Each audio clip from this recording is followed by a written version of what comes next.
Okay, here we are. Bit loud. So here we are. We're in Kaitaia. Here's the 737 playing over the music that you're probably all familiar with.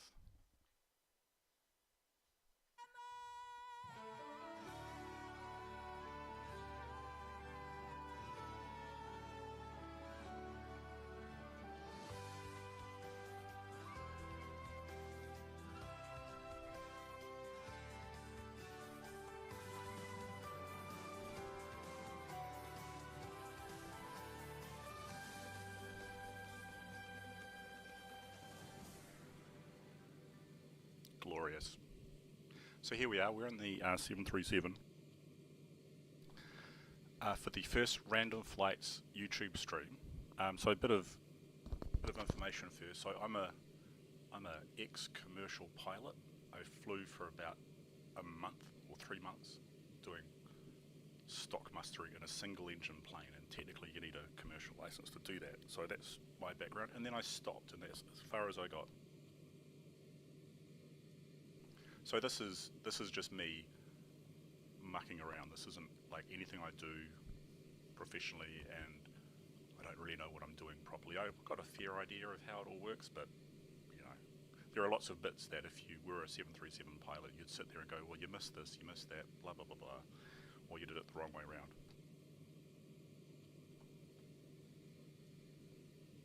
Also, I'm not very good at computers and streaming generally, so there might be big muck-ups with that as well, like no sound, or I might just, put the PDF up and just leave it there accidentally for the whole flight, so I'm sorry in advance. I'll keep an eye out for that sort of thing, but, this is the plane that we're flying today.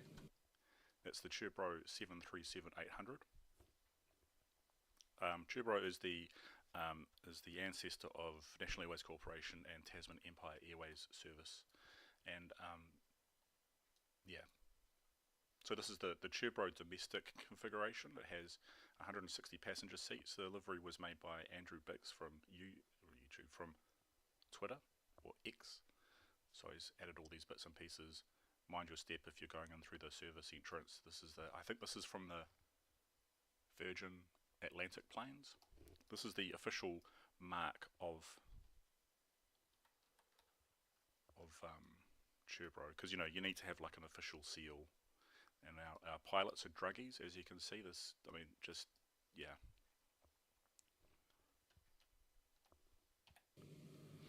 And here we are inside the plane. So what have we got up to so far? So I've basically switched the plane on, got the IRS aligned, checked the documentation for it.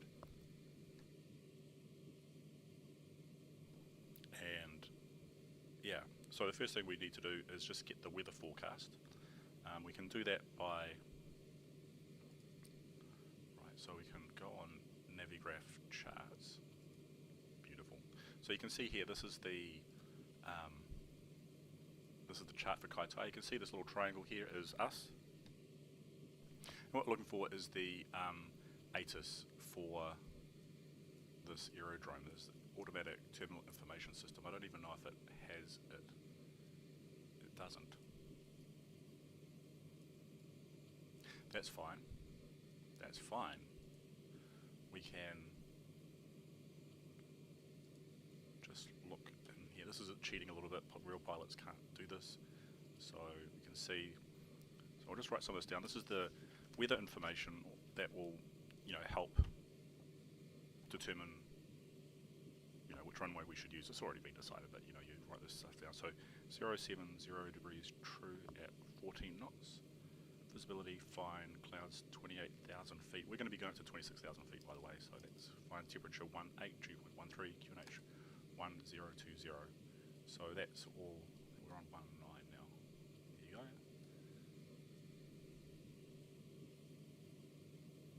So we're also using X-Plane 12 for the first time. I mean, I've used it before, but first time we've been streaming with it, and there are some differences. So things just look a little bit out of, they look a little bit out of focus. I'm not sure why that is, but I'm sure someone will tell us in the comments. So comment. Yeah, so that's the weather. Got the wind. We set the QNH, and now we make a Airways radio call. Now we're at a Actually, we'll go through the flight plan first, just to give you an idea. Go to PDF view. There we go.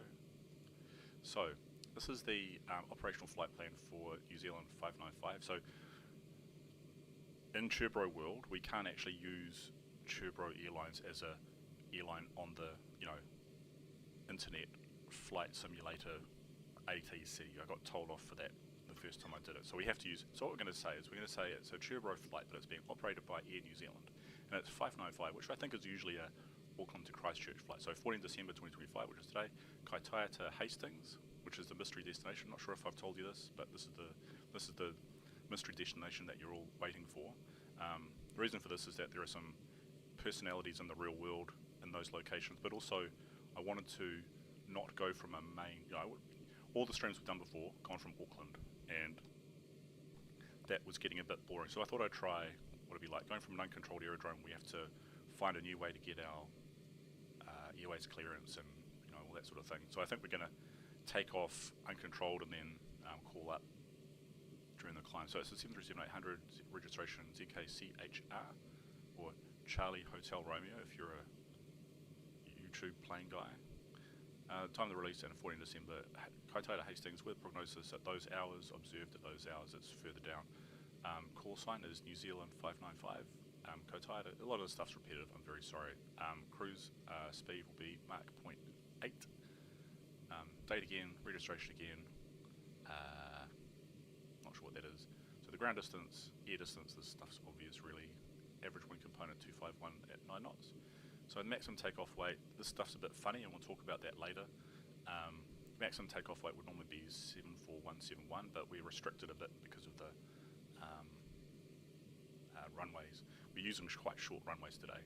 So the landing maximum weight is 66360 and zero fuel weight 62731. So these numbers are quite preliminary. I'm not totally sure. Zero fuel weight is 54700.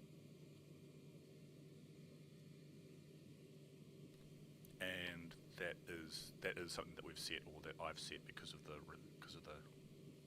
weight problem. So zero fuel weight is the weight of the plane plus the crew and unusable fuel, oil, cruise bags, and catering, I think, and then the passengers and cargo. So that's the zero fuel weight, and then the takeoff weight is all of that plus the fuel. Pretty simple, really. Alternate is Auckland, so if we can't land at Hastings, then we can come back to Auckland, and we've got sufficient fuel for that. Flight level 260. This is the fuel. No contingency because fuel is expensive and Churbro is cheap.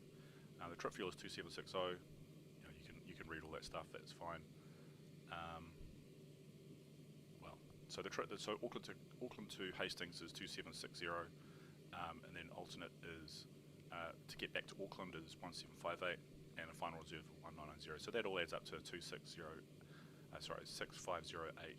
kgs of fuel, which gives us 2 hours 44 minutes of flight time. Taxi 113 kilos. Right, so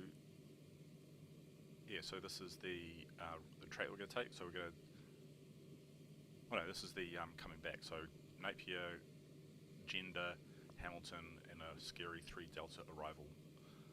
No minimum equipment list items because the plane is in good condition, remarkably. So the routing for the flight is Kaitaia, direct to Auckland, and then we're going to fly along Hotel 211 to Hamilton, overhead Hamilton, and then direct, not over a route, just free flying across to Taupo, and then direct to Hastings for a runway 01 arrival, which we've calculated as being the most, it's the longest runway with the most favourable wind direction.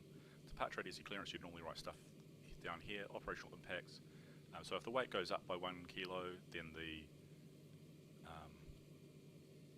something changes by 19 kilos in time.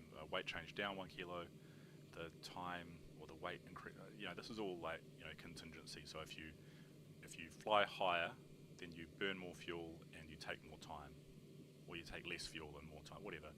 So these are sort of last minute, not really officially last minute changes, but just an idea of rules of thumb for if you've mucked something up or if something changes. So ATIS, you'd write that down here. We don't have an ATIS because it's it's Kaitaia, no offence. So these are the times. So we're pushing back at 8 o'clock New Zealand time, or 0700 Zulu, which is the notation for UTC time. You'd write the actual, we're not going to print this off, I'm not going to do any of this writing, but that's where you'd write this stuff here. So we're landing at 10 past 9 and going to be at the terminal at 18 past 9, probably a little bit earlier than that. The block time is 1 hour and 18 minutes, which is quite long. Anyway, so because of the restrictions with the runway, or runways that we're going to be using, and I think that we're mostly restricted by the takeoff at Kaitaia, we're going to be carrying 94 out of 160 passengers. And 94 passengers usually have around 1.2, 1.3 tons of bags and stuff. So a total payload of 9.3 tons. The zero fuel weight is 54. Max is 60.7. Fuel is 6.6. Takeoff weight. Yeah, and then this is the flight log. So the waypoint, the position, the time, the flight level, or whatever. Usually this would be Mac, but for some reason it's 260. Oh god, I should look this up. I can't remember what this is. Mac number, true airspeed and ground speed, wind component, and SHR, whatever that means. Outside air temperature, estimated fuel burn off, actual fuel burn off, so estimate it and then you'd write that down there. Predicted burn and actual burn.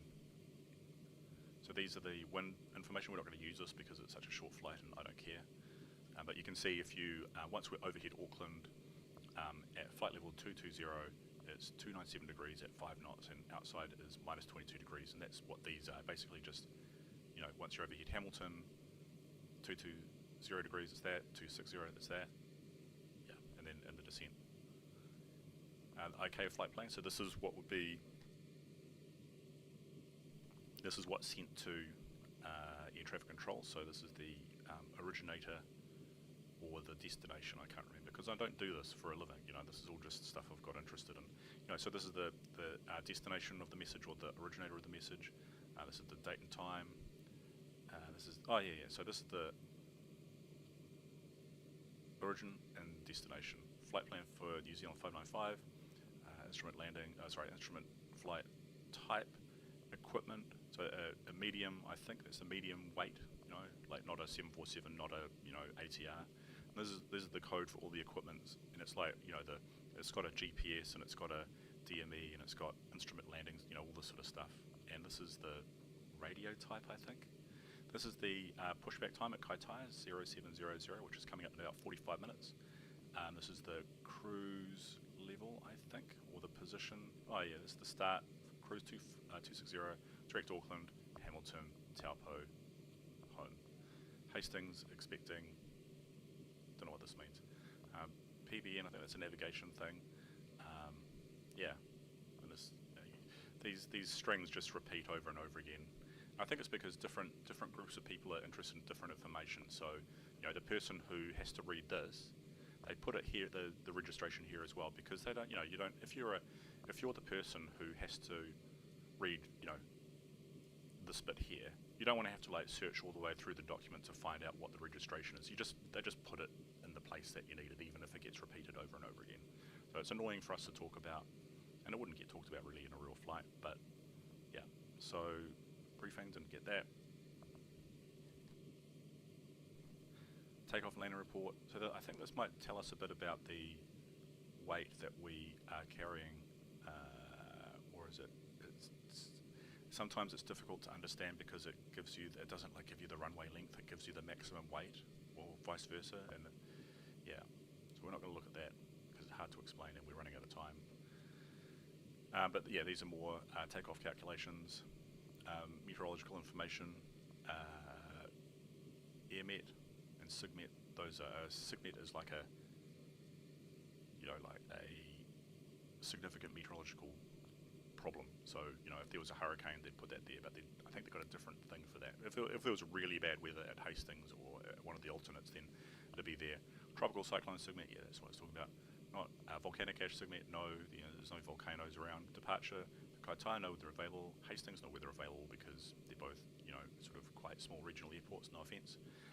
The alternate is Auckland, and it's given us the META for Auckland, or sorry, the TAF, and it's 0 and 0 for visibility more than 10 kilometres, no cloud detected, 23 degrees, dew point 13, 1012. We're going to use this because we're not going to go there. Company, information from the company, don't use too much fuel, etc. And I think that's the end of that. So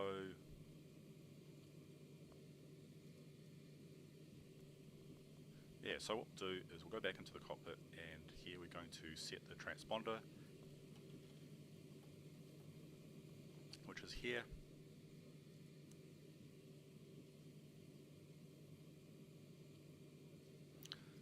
Runway direction, we're going to be using runway 12, which is 124 degrees, so we'll set that here.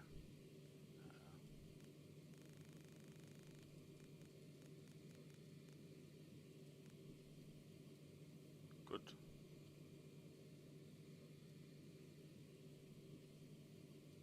So minimums we'll be using 200 feet.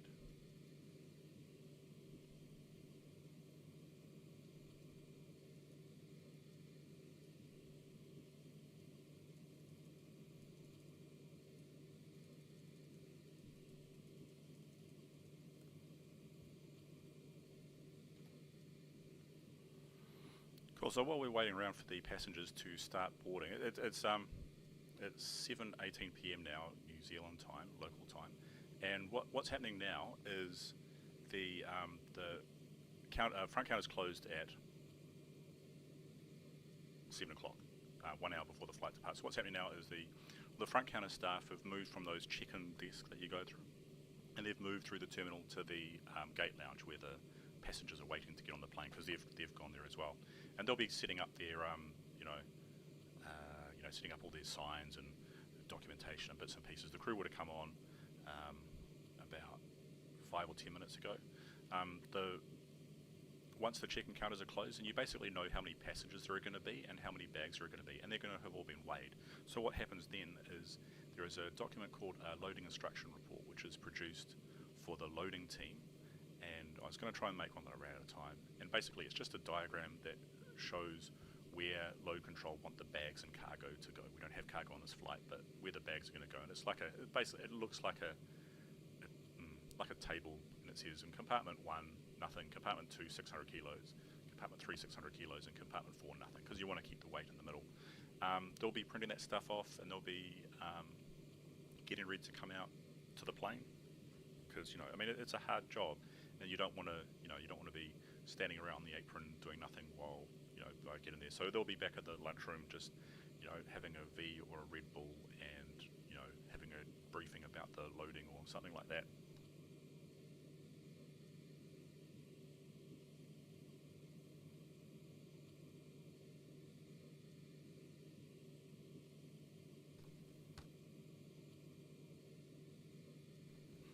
So while that's going on, we'll have a initial emergency brief that we do every time before going. So for the initial emergency brief for the takeoff, up to 80 knots, we will stop for any malfunction or master caution. Above 80 knots and before V1, we will only reject the takeoff for engine fire, engine failure, or a master warning, predictive wind shear warning, or if the airplane is unable or unsafe to fly. If I call stop, I'll simultaneously close the throttle levers and disengage the auto throttle, apply maximum manual braking, or verify operation of the RTO auto brakes. And we'll just switch them on now.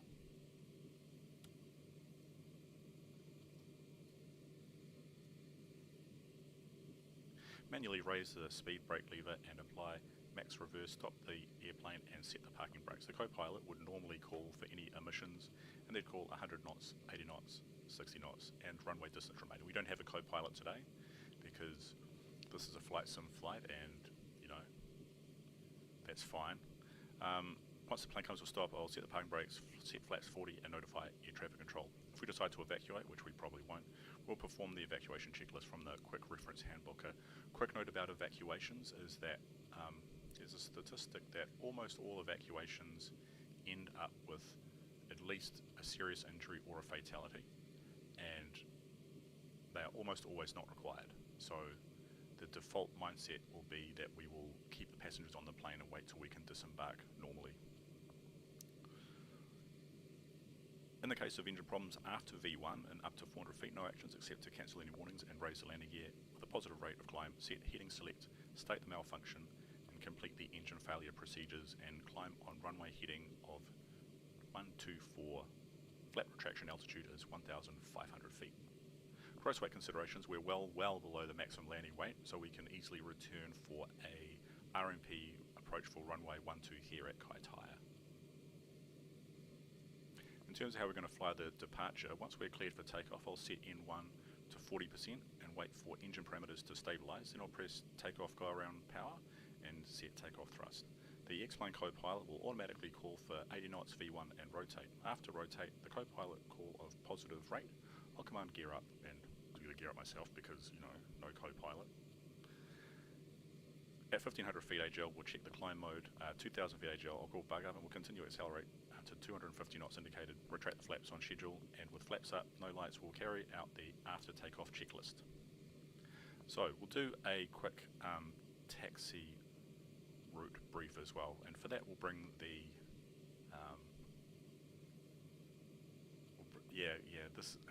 I'll level with you.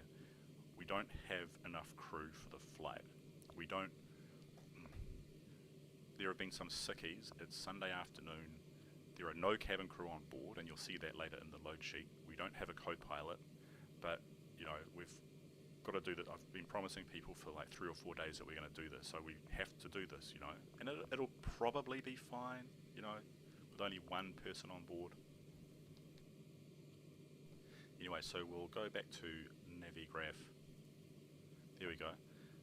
So you can see once again that this is the, we'll use the other version. Yeah, here we go. So this is the plane here. We're using runway 12, which is here. So basically we're just gonna start the engine and we're gonna taxi. We're gonna turn right onto this unnamed taxiway here. Does it have a? No, it's just stub taxiway. We're gonna turn right and then turn right again after checking the runway is clear, and then just do a turn around and go.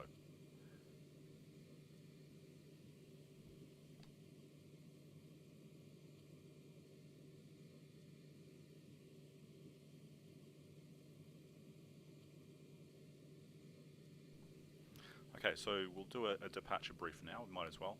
So basically, we're not going on a departure. So there's no departure name, there's no chart number or issue date. The initial climb clearance will be, I think we'll just be going straight up to 2,600 feet once we've received clearance. The highest terrain should be on here. Highest terrain is just to the left of track after we take off at 1,034 feet. So that's, you know, that should be okay. The weather today is completely fine. We just did got the aerodrome weather before, so that's all fine. There's nothing weird happening. We're going to use auto thrust. We're going to use packs off for this because, like I said earlier, this is the runway length here is the limiting factor for the weight, and I've put in the performance calculations that we're not going to use air conditioning packs, but we'll switch them back on again after we start climbing. There's no supplementary procedures and no minimum equipment list procedures. Good. And seeing we've got a little bit more time, we'll go. Oh yeah, it's a bit of a pain. So Streamlabs, for some reason, it only allows you to have one image display. So you can have this, and when I tried to, I made a little picture with the takeoff performance calculations. It took a little while, and I'm not upset at all, but when I added that as a source, it's turned the cover image here into that as well. So you can only have one image, which is annoying. Anyway, that's fine. It's okay. So passenger boarding commences about now, 35 minutes before pushback.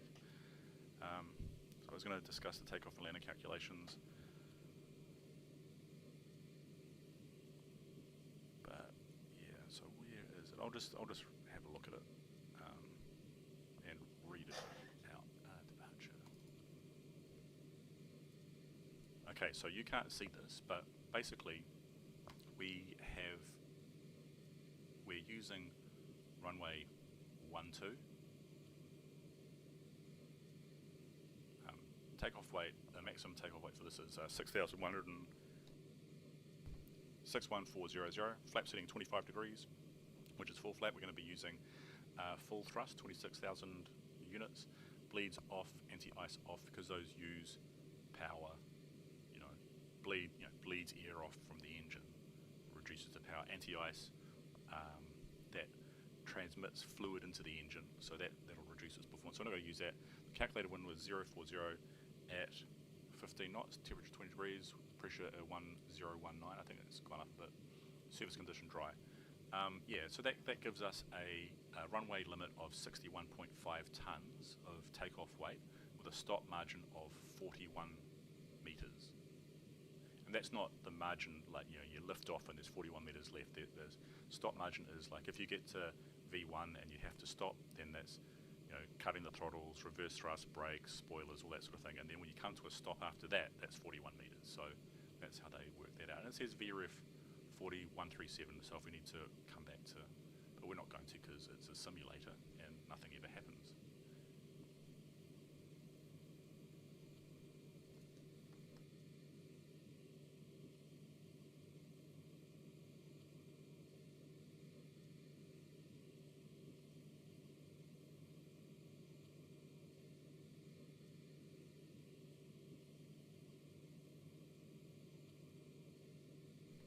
Okay, so what we're going to do now is look at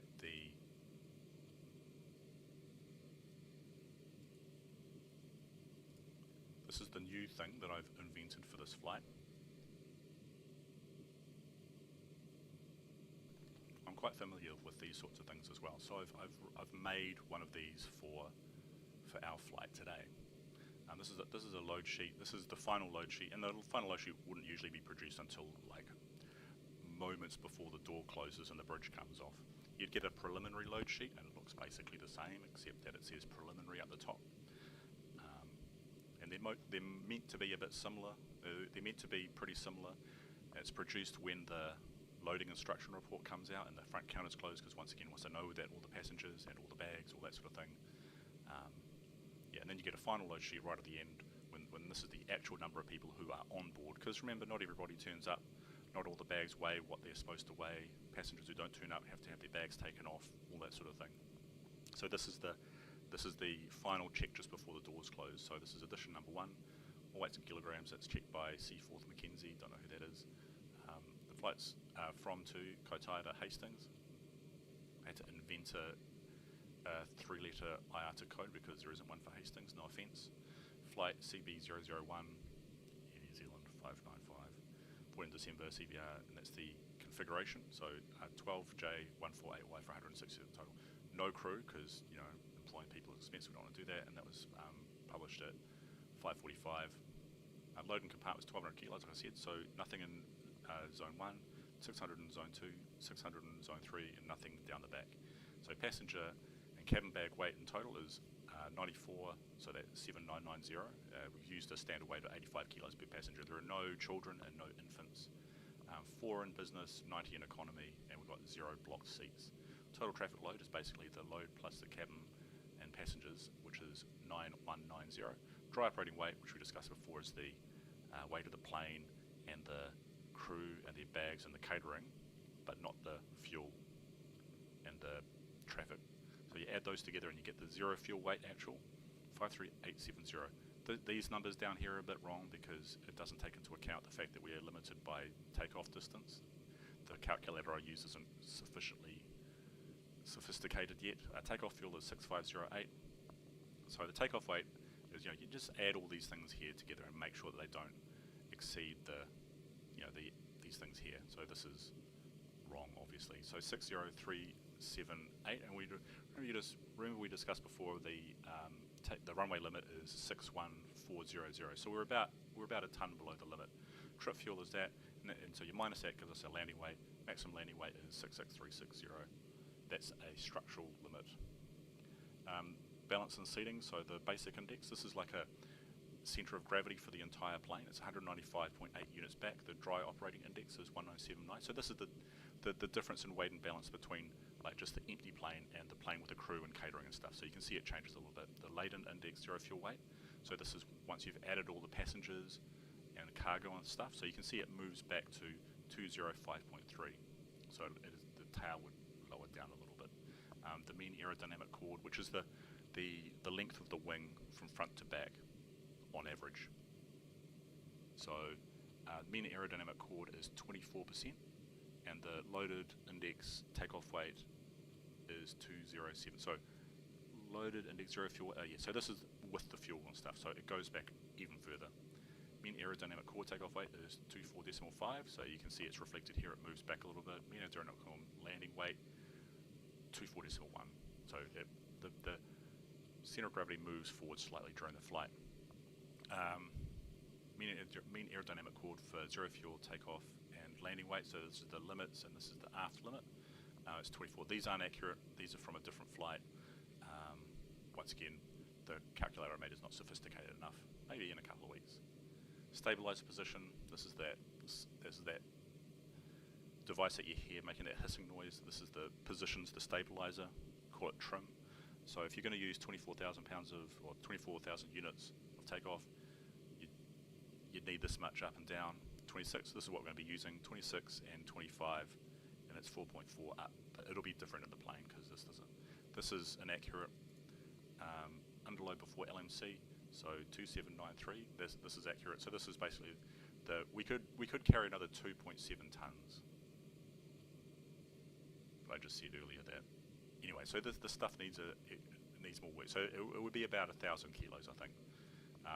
And on this side here, separated by the dot. So this is where you'd write in, like, we kicked off a passenger, or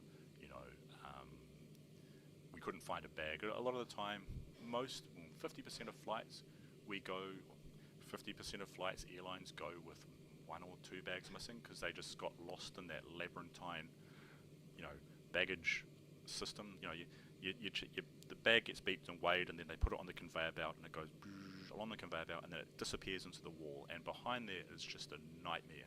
It is Dickensian. It's loud. It's just awful.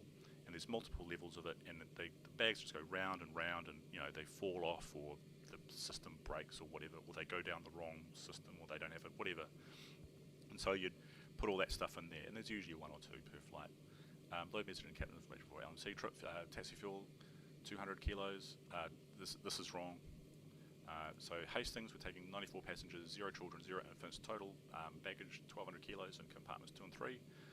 Passengers in 2 in business, 90 in economy, and passengers available for disembarkation. So this is staff travellers or people who are going on for free, basically, who could be kicked off for a revenue passenger, but we don't have that today.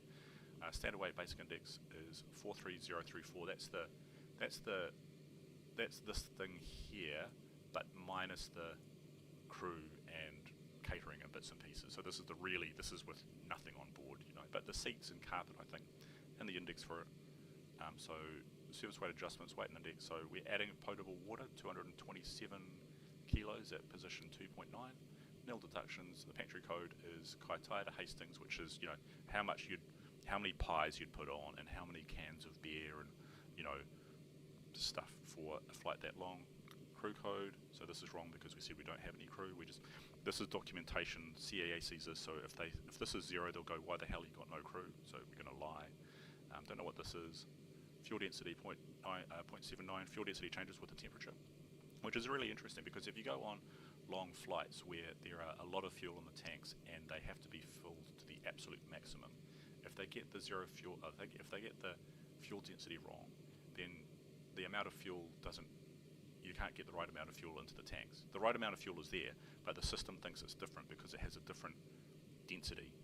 It's really weird, and it's annoying a lot of the time for long flights where they fill the fuel tanks. Authorised weights used for passengers and crew and baggage, so we use 85 kilos and 15 kilos for their bags, and you'd sign there saying that you're satisfied with all the bits and pieces that you've just spoken about, right?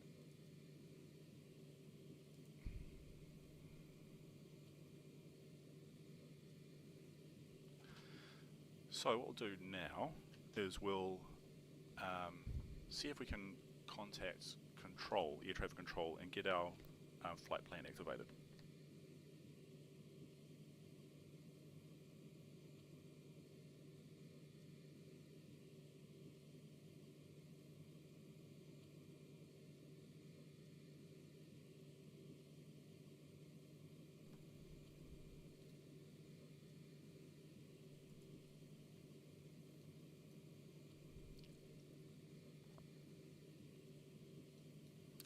Alright, wish me luck.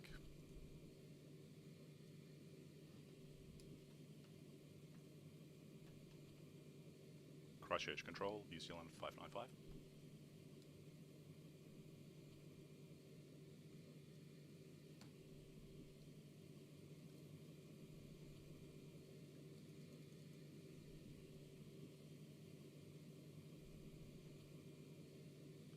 Yeah, we might be too far away for them to hear us, so maybe I'll send a private message.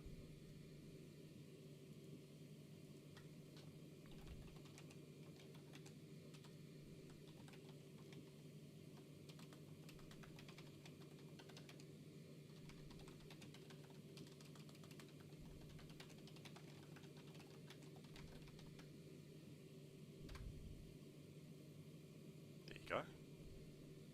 So we're not going to be contacting them this way through the whole flight, we're just on the ground, and I think they simulate radio coverage being poor. So once we climb a little bit, then we'll be able to talk with them properly.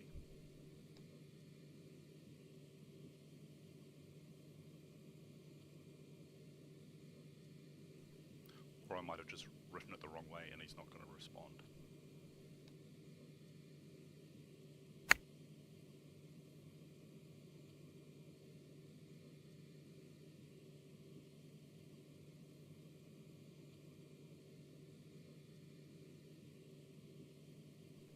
Alright, so 1239.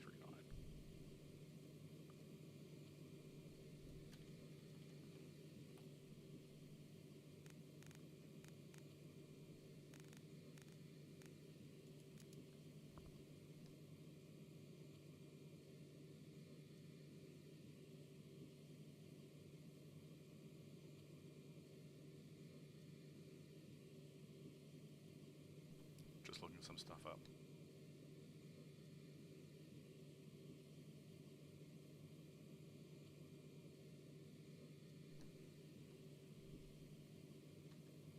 Auckland Control, New Zealand 595 on the ground at Kaitaia, ready for airways for Hastings, please.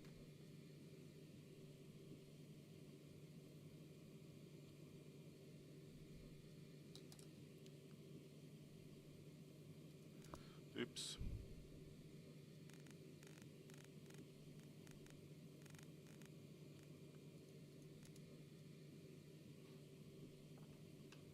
Auckland Control, New Zealand 595. New Zealand 595, Auckland Control.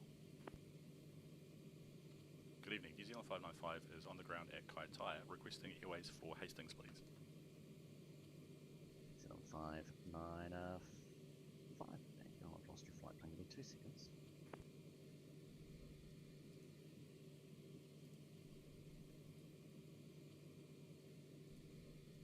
New Zealand 595, apologies, cleared. Hastings, plane route, flight level 260, squawk 5725. Copy, thank you. Cleared to Hastings via flight plan route, flight level 270 and 5725. Thank you. Cleared to Hastings at planned 270 and squawk 5725. New Zealand 595, correct. Clearance not yet valid. Report on the taxi for validation. The Northland area QNH 1021. Copy, thank you. Report on taxi and Northland QNH 1021. Papa Delta Charlie 172, contact me on Auckland 123.9. 123.9, Papa Delta Charlie 172. Alright, so that's fine. Got our clearance now. So what are we up to? 19 minutes to go. So we've done our taxi brief, departure brief, pack boarding has commenced, boarding's underway. at this point, probably Christchurch Control, good evening. probably the Qantas first, 123 you know, 10 or with you, flight so, level 20 people are on board. 370, passing Loading's England definitely underway now. time. Loading usually for this sort of thing, loading would usually finish quite early, so they probably closed up the first, closed up the Cleared holes. Udam 6 Bravo arrival, runway 2 tree. Expect the RMP Yankee. So we've done the load sheet discussion, and we'll get the final load sheet in. Well, we would normally get the final load sheet in sort of about 10 minutes or so, but we've actually already Cleared gone the through it. Dam 6 Bravo arrival. Expect runway 23 RNAV approach for Qantas 123. Qantas 123 correct. When ready, descend to flight level 180. Down to flight level 180 when ready. Qantas 123. Papa Del Charlie 172 with you on 123.9. Papa Del Charlie 172.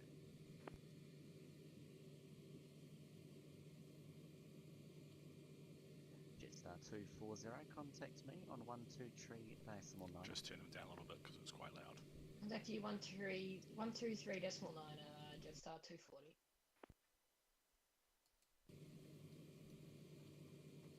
Okay, clear control New Zealand 108 Mike. Request push. New Zealand 108 Mike, push and startup is approved. Lead time for tree. So here we are. So I've had to take all the Start buildings and first, stuff away because it 108 takes up And it takes Jetstar up 240 computing with you power. on 123.9. Jetstar 240.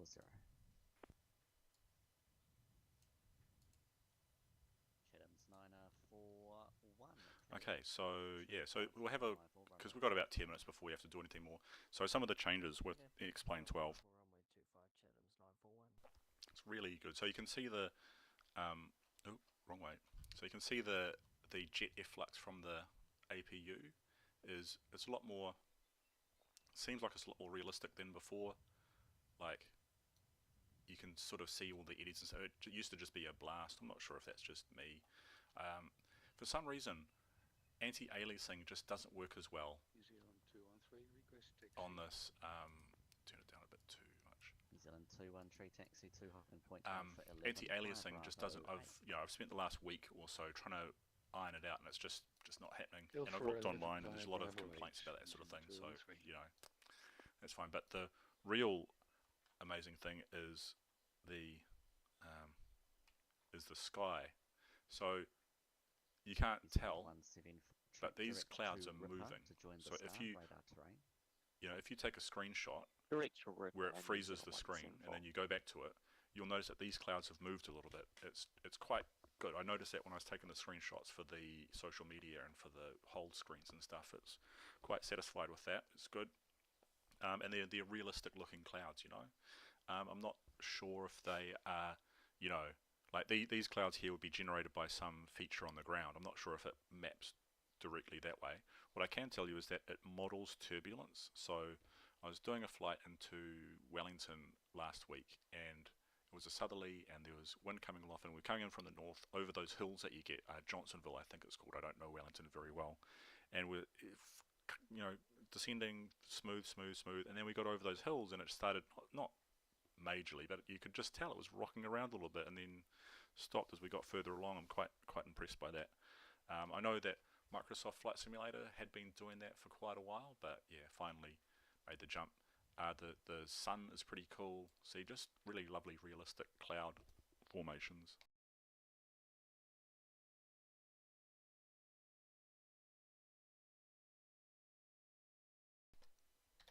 We better put that score code in as well.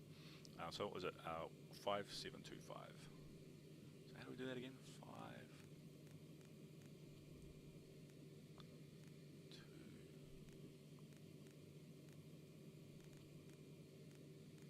There we go. So the squawk is is for the transponder, which is the little machine in the plane that sends the information to the radar screen for the air traffic controllers. You know when you see in the movies and on television, like they're looking at a screen and there's a dot with some writing next to it? Well, that's what this is. And you can change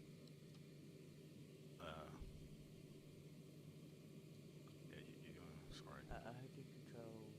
you can change what it says. This test standby altitude off, altitude on, traffic avoidance, and resolution advisory or something like that. So it also does the TCAS, which you've probably heard about, because the plane, the system here can transmit to the other plane what the height and distance and speed and all that sort of thing is, and they work out together amongst themselves instantly because it's a computer, and it says one goes up, one goes down, and I think it produces a commands on here, and it says push forward now because you're going to hit something, and the other one it says pull up because you're going to hit something. So this is what that's based off.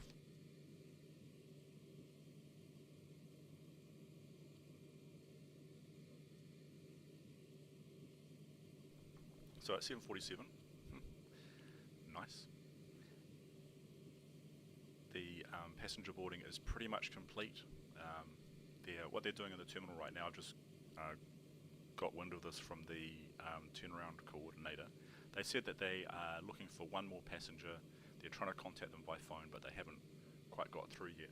The passenger's got a bag, so we're going to have to leave the hold open, because if they don't turn up for the flight, then their bags have to come off, because, you know, that's how Lockerbie happened. Passenger booked a flight, had a bag which had a bomb in it. They got on the plane. Well, they didn't get on the plane. What happened? They got on the plane for the first trip, and then they got off in London, I think, or Paris or something, and the plane carried on with the bag, because back in the 80s you could do that, and it blew up. So since then they've made it a rule that, you know, if the passenger, if you can't have bags on the plane that don't have a passenger associated with them, or a passenger from that group. So just say you have a husband and wife, and they've got two bags. The husband has one bag and the wife has another bag. You can actually go without the husband or the wife and their bag, because they're on the same, not the same ticket, but on the same sort of entry, I think. Not totally sure. Don't, you know, if you're an airport person, don't trust that, because, you know, I might have heard it wrong. Anyway, so that's what that is.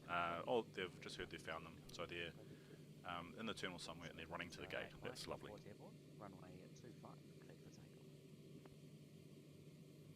Boarded 125, clear for takeoff, 108 mark. So just aircraft QNH 1010. For you, continue with advisory. So we've just had the final load sheet come through, and so we'll have a look at that. So final load sheet edition number 1, the fuel is, okay, so the fuel we're expecting is 6508, and we'll just double check that on the thing. So that plus that equals 6508. Don't think too much about that. So a total on board is 94. We've got 94 Churbros on board. Into the performance calculations. So we've got the route, performance initialization. So the gross weight is 57.8. The planned fuel is 6.6. Reserves is 0, and cost index is going to be 0 as well. So we're cruising to 260. Not going to enter the cruise one because it doesn't matter too much. N1 limit, so 17 degrees. We're going to use maximum power, so that's that 26k. Takeoff, so we're using 25 degrees of flaps, and that gives us, I said it on here, it's going to be 4.4, so we'll see what it comes up with 3. Charlie 172, so that was very wrong. Like I said, that load sheet calculator that I invented is not quite, you know, it's when ready to a send work in flight progress. level So we'll say it'll be Charlie 172. 3. It's 240, wind ready, please send to flight level 3. Ready to send flight level 300, that's 240.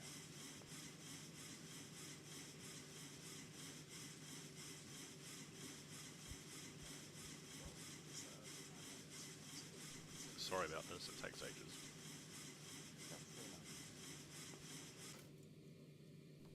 There we go, so we've got 3 units of trim set. V2, And Jetstar 240, do you want us to V1 keep the 120, markers away? VR 121, and V2 133 takeoff safety speed. So we'll put that into here. Takeoff safety speed is the speed that will sort of climb out if we have, this is the minimum safe speed that you can fly at with one engine inoperative. 250 So knots, climb, Papa so Charlie 172. 280/.78. Yep. Cruise, New Zealand 0.8. 213 airborne passing 1,900 on the and descend 0.7 72138 into 5, climb to flight level 360. Climb to flight level 360. Okay, so that gives us 4.1 or 4.0 fuel on arrival. Seaborne pass to 1500. 7108 Mike, Christchurch control identified. Okay, so we just heard the final passengers now on board, so we can close the doors and pull the stairs away. Flight level 19010 Mark. Doors closing. Stairs all, I think they come away automatically. 737 ground handling equipment, that's pretty good. Alright, so we've got the doors closed.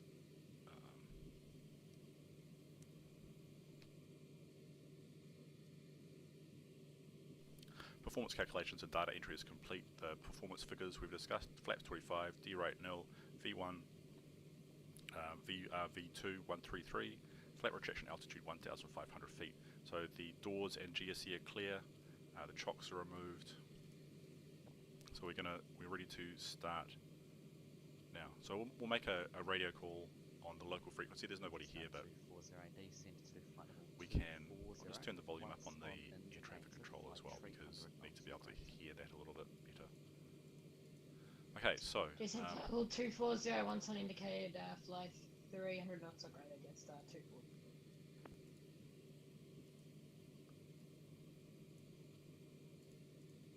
righty ho. So what do we say? We go on to a separate frequency. I think it's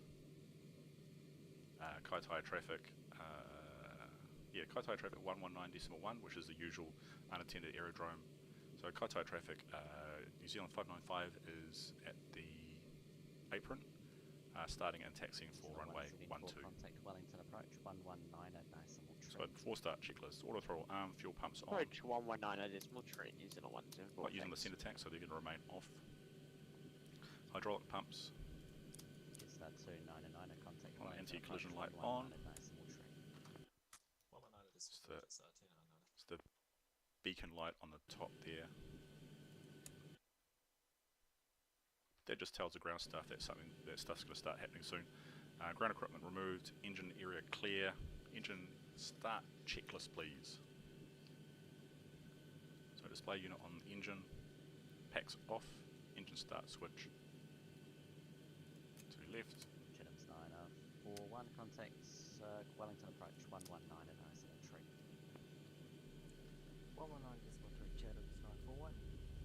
So I've got the N2 increasing, so once it gets to 20 units, then we introduce fuel.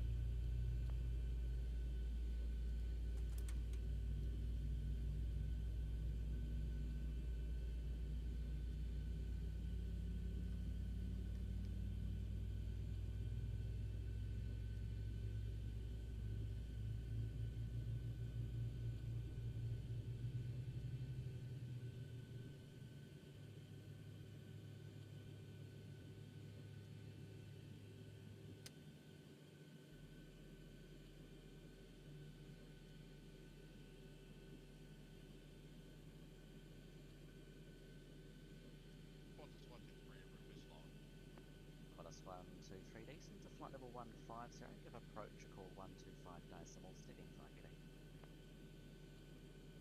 Down to flight level 150 and over to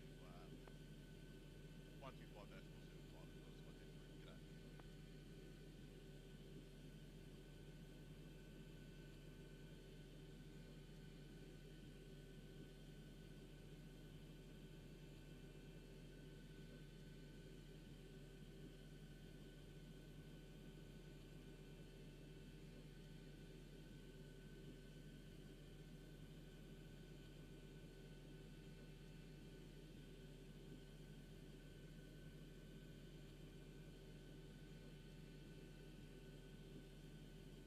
Jetstar 240 descend to flight level 180. Descend level 180, Jetstar 240. Papa Delta Charlie 172 descend to 1000 feet, Auckland's QNH 1021. Descend to 1000 on 1021, Papa Delta Charlie 172. New Zealand 105 at immediate, no further ATC available. Oh my god, I just said all that stuff without... I just said a whole bunch of things without switching the microphone on. I'm sorry. It was about why they, taking your money and not giving you a flight. They have rules. The reason why they say that is because they don't want to put commercial pressure on airlines to carry passengers in marginal conditions, because in the past, before they had that rule, they were, the airlines didn't, they'd paid for the plane and the fuel and the pilots and all that sort of thing. They'd have to refund the passengers. So what they did instead is they flew in marginal weather conditions and they crash and kill people. So yeah, so that's the balance between the, do you refund passengers for cancelled flights, or do you cause lots of crashes? It shouldn't be that way, but it is. What are you going to do about it? But so we've started the engines.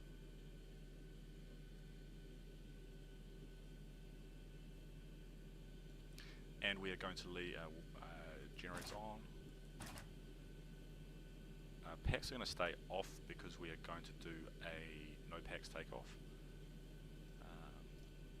Jetstar 227 contacts me on 12. Right, so this is the bit that makes me nervous, because switching this off might fuck everything. Or if I've done it right, it's fine. It's probably fine.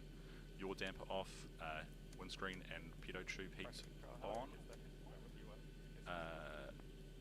Electric and hydraulics are on. For arrival, runway 02. Cruise height, landing height set.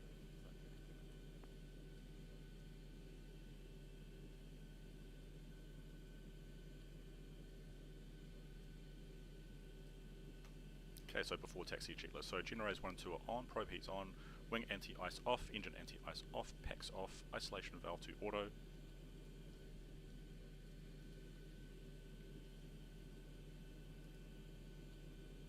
Which I think is that one there. Don't usually have to worry about this because I usually have packs on for takeoff. Anyway.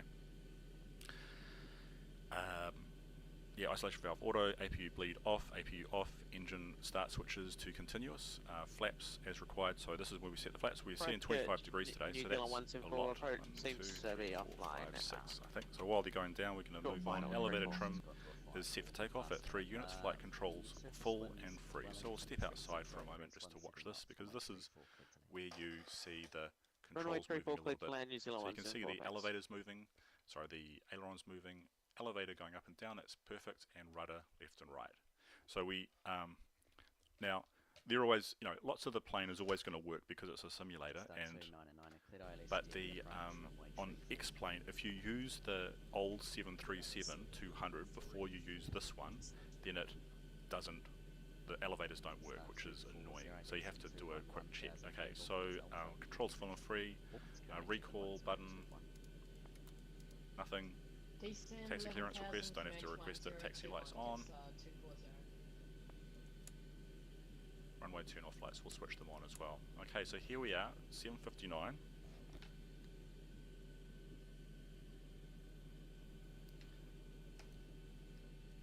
Just have a little break.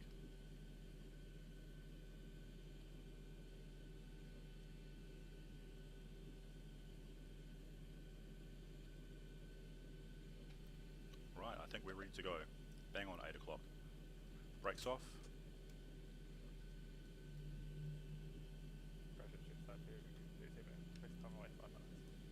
Jetstar 227 approved before back. Okay.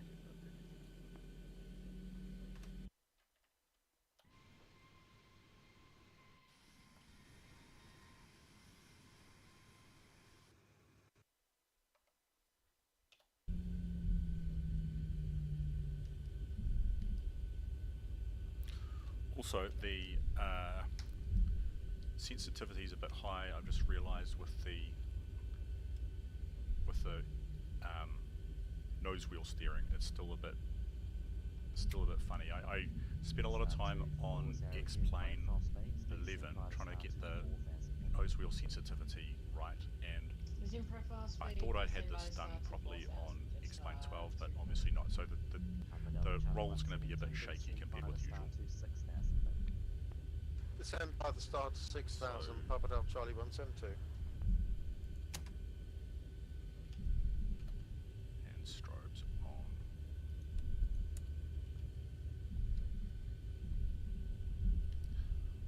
we were supposed to call taxiing.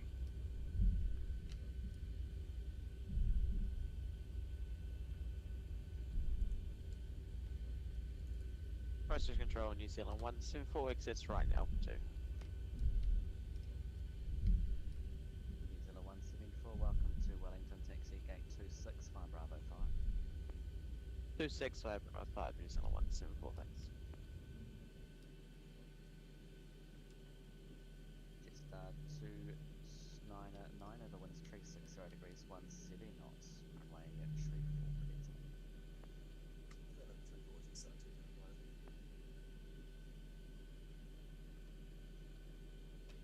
Walking control, New Zealand 595 is taxiing at Kaitaia. So 595, thank you. Clearance is now valid, time 02 and a half. Cleared into controlled airspace, climbing to flight level 260. Report passing 1 tree towers of feet. There's no reported traffic outside of controlled airspace. Copy, thank you. Cleared into control airspace, climb to 26000, and we'll report passing 13000.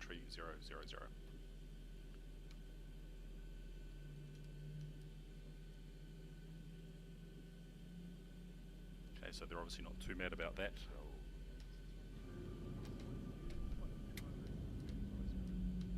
612 Christchurch, go climb to flight level 350.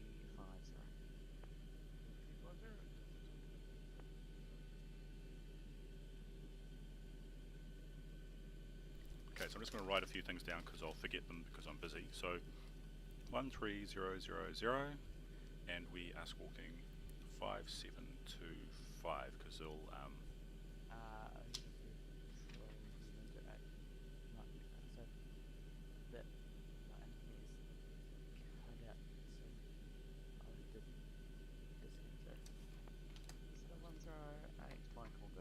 okay, so takeoff. Park and brake set, fuel flow, reset, centre tanks as required, main tanks going, de-ice, not applicable, cabin lights as required, flight instruments checked, takeoff data set, BAV equipment checked, takeoff clearance received, well, don't need a takeoff clearance, departure frequency tuned, so we're on that same frequency they're going to use before, departure runway identified, runway 12, landing lights on, strobe light on, taxi lights off, transponder to TARA. 126 decimal 2. 162 Chatham, time for 1.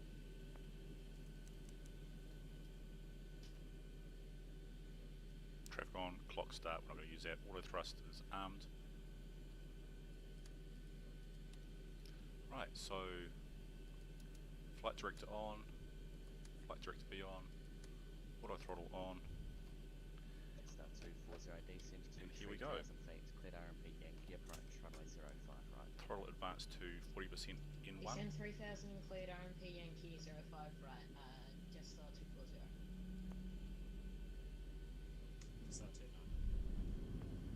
Stabilize at 40%. Start 299. Take off, go around power. Oh, you're absolutely kidding. Just start 227, welcome back. Oh my god. Christchurch Control, November 115 Mike Foxtrot. Really? November 5 Mike Foxtrot, Christchurch Control, g'day. G'day, November 115 Mike Foxtrot on ground at Florence, outside executive jet, Bristol Airways to Hamilton start. November 5 Mike Foxtrot, cleared Hamilton, plan route. I'll try that again. 410, up climb to 1 par departure. Captain transitions, 5134. 32 Hamilton as follows with the upper one par departure, flight level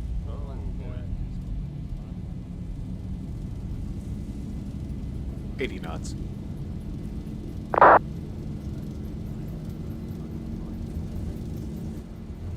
V1 rotate. Quite a lot of Positive rate. I wasn't anticipating. Gear up.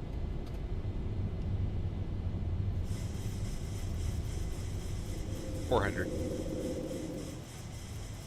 On there, being airborne. 1,000.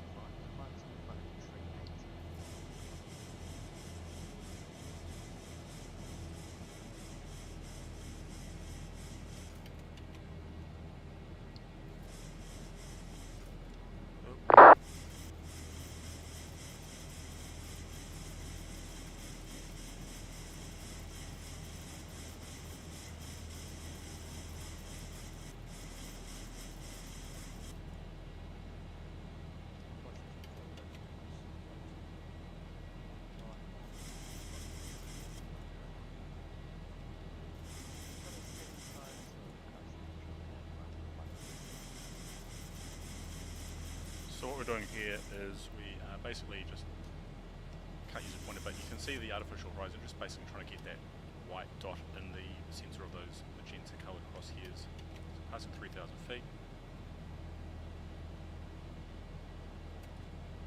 Alright, after takeoff checklist, positive radar guide clear up, engine start switch just off, gear lever in the off position. Here we go, LNAV VNAV on, runway turn off, lights off. Papa Delta Charlie 172, confirm, Ghetto, direct Ghetto. Put the autopilot on just to make this a bit easier. So autopilot Hit, on, runway turn Ghetto lights off, and packs direct, on, clear don't need to 4,000, worry about Papa the Delta Charlie 172. runway performance now, so auto. And cabin lights as required, we're not going to do cabin lights because, you know.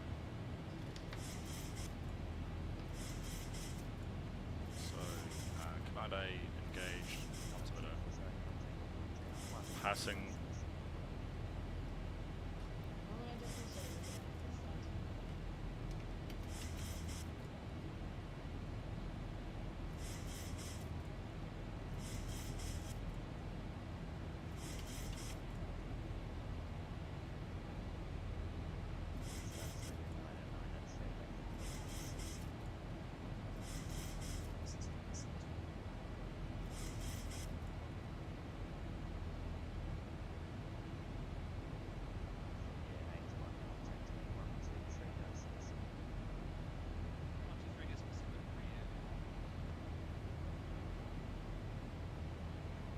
So, zoom out.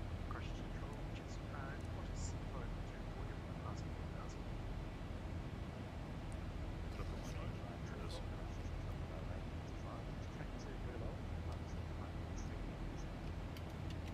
Track 3, climb flight level 390, what is C5 to feet? Roger, hello, 3881 level 360.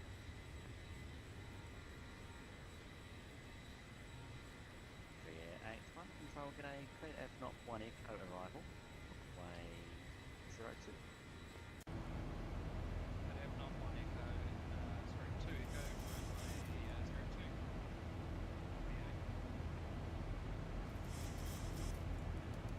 So we're just going to go on to standard now.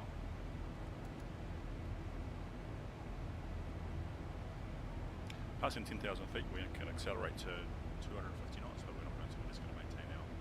Oh no, we are going to accelerate. Sorry, my bad. Ladies and gentlemen, fasten seatbelt sign is still on. Please remain seated. When the captain does turn off the sign, feel free to stand up and stretch your legs at that time. However, we do ask while you're in your seat, please keep your seatbelt fastened at all times in case we do encounter any unexpected clear or turbulence. And for everyone's safety, please make certain all your personal belongings are free and clear of the aisle. You may now use all approved personal electronic devices. We'll be serving a variety of complimentary drinks as well as select beer and Crush wine. it, control, In addition, there are other alcoholic beverages for purchase. Passing. And we invite you to sit back, relax, and enjoy our service on tonight's flight. If there's anything we can do to make it enjoyable, please don't hesitate to call upon us. Thank you. 1,000 to go. Shit.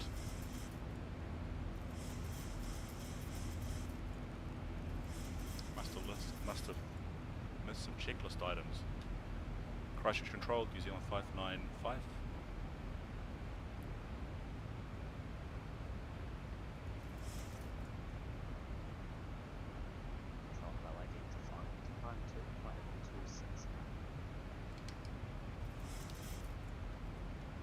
Copy 260, New Zealand 595.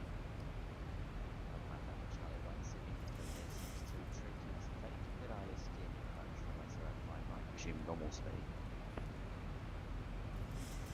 Cleared to 3,000 and ILS runway 05 right, Papa Delta Charlie 172, resume normal speed.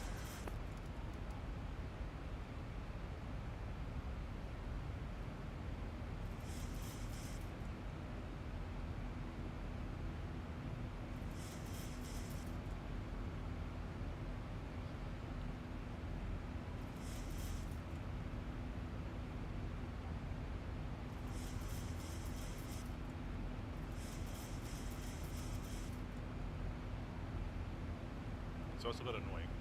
They've they've told us to use 123. 299, a descent to 1239. 3,000 feet, turn But left it's not heading 1239 is not 100. listed in the 1,000 feet, 100. X-Pilot list of controllers in charge. They have like a system where they list all the available controllers, and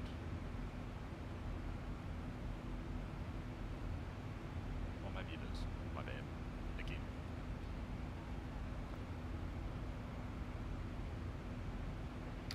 Okay, so we've done the 21 tree, contact me. 129er, switching, so we'll put the landing lights to 129 is on 3, New Zealand 213.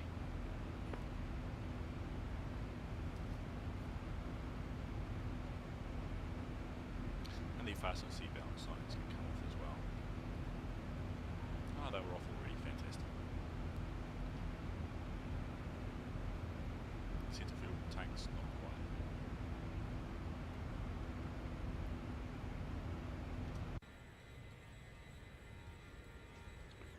Cruise control, New Zealand 213 with your flight level 360. New Zealand 213.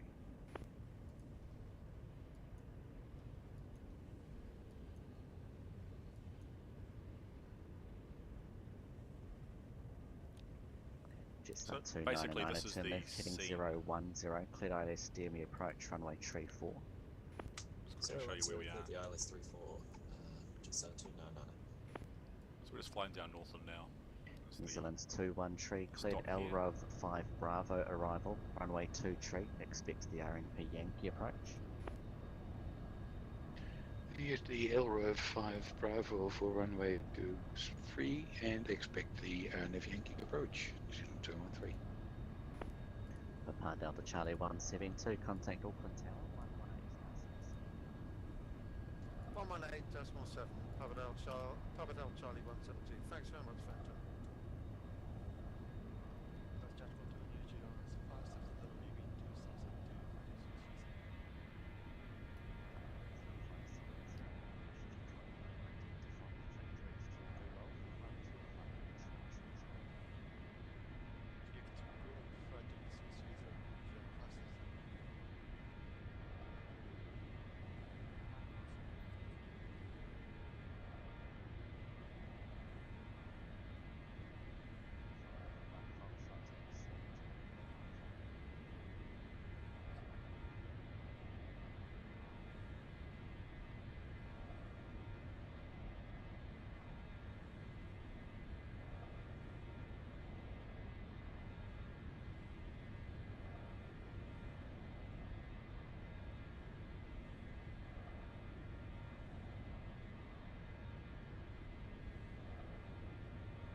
So we're just leaving off here at 26,000 feet, flight level 260, and you can see we are accelerating now to our cruise speed. We can actually speed into being here.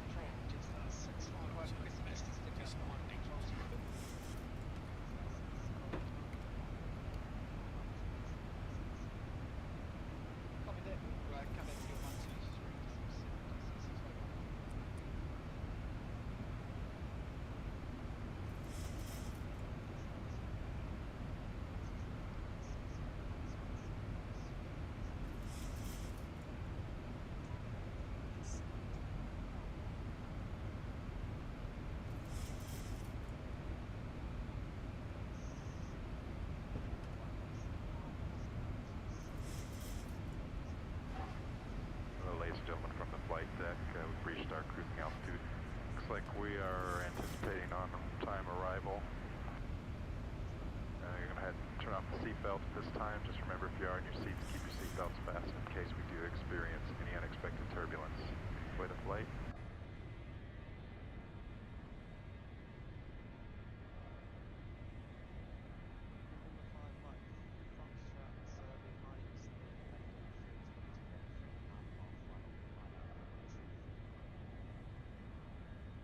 Line up behind November.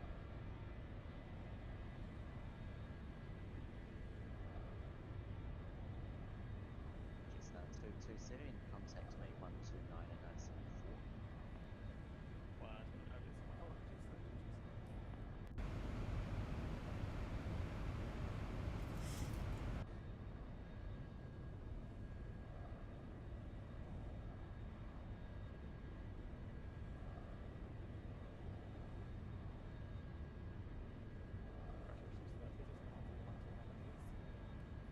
Jetstar 227, thank you. Clear, when ready even, descend to 11 1000 feet, Bravo to current 109. 1015.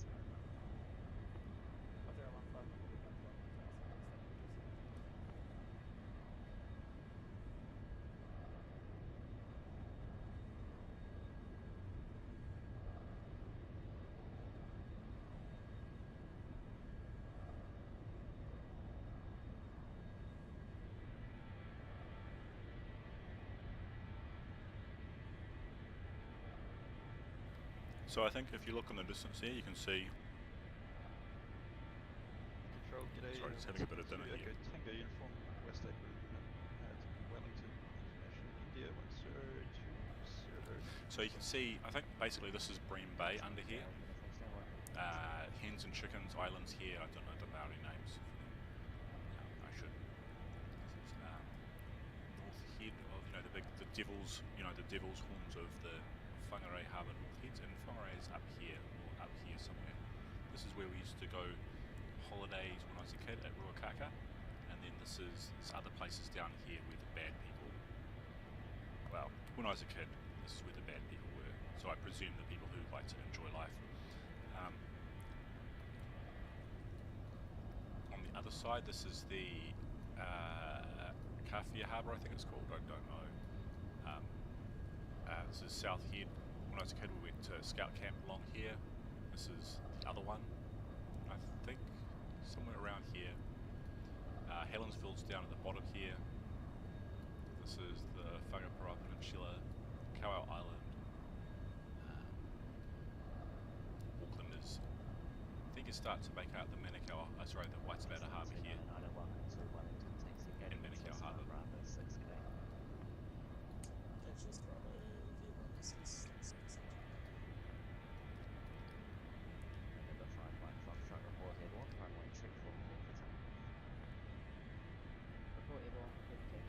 This is Waiwera, where the Waiwera thermal pools used to be. This is the Brenderwins, where everybody I know has crashed their car somehow. Haututu, Little Barrier Island, and I think Great Barrier Island in the distance there.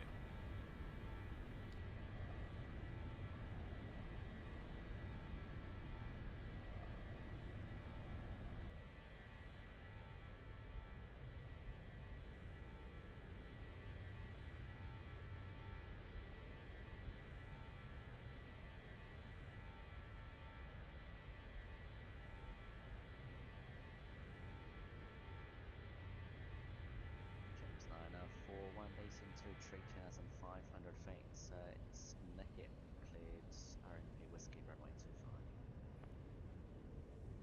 Descend 3,500 feet at Nicket with RP Whiskey approach runway 25, Chathams 941. November, Mike Foxtrot airborne passing through 2,000 feet.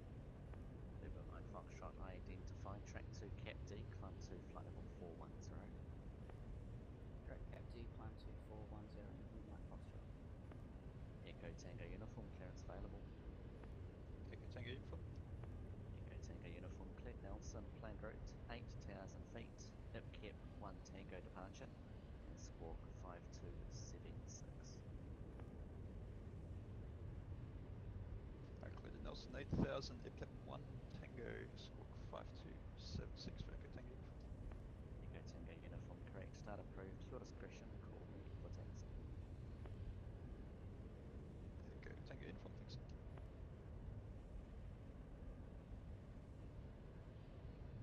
Christchurch Centre and is in 275, climbing 4,000. Excellent, 275. Christchurch Control, hello, identified. Climb to flight level 230. Climb to flight level 230 and is in 275.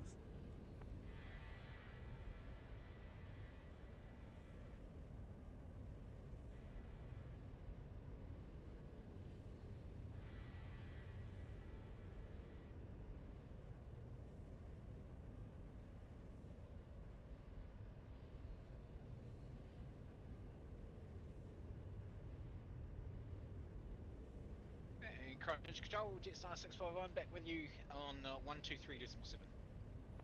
Jetstar 651, welcome back. Are you happy with the RNP approach?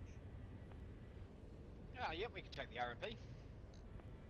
Jetstar 651, thank you. Cleared Davy 7 Delta arrival, runway 05 right. Davy 7 Delta for 05 right, RMP, Jetstar 651, cheers.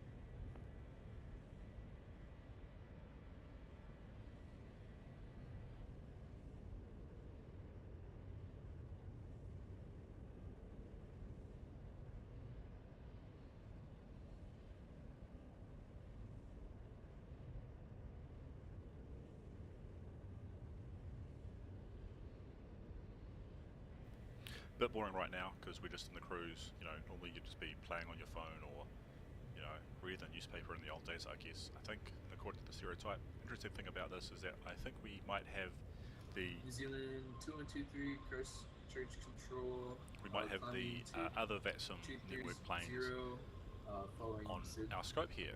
So New Zealand 212 Christchurch Control, hello, climb to that's flight Auckland level Airport there. 230.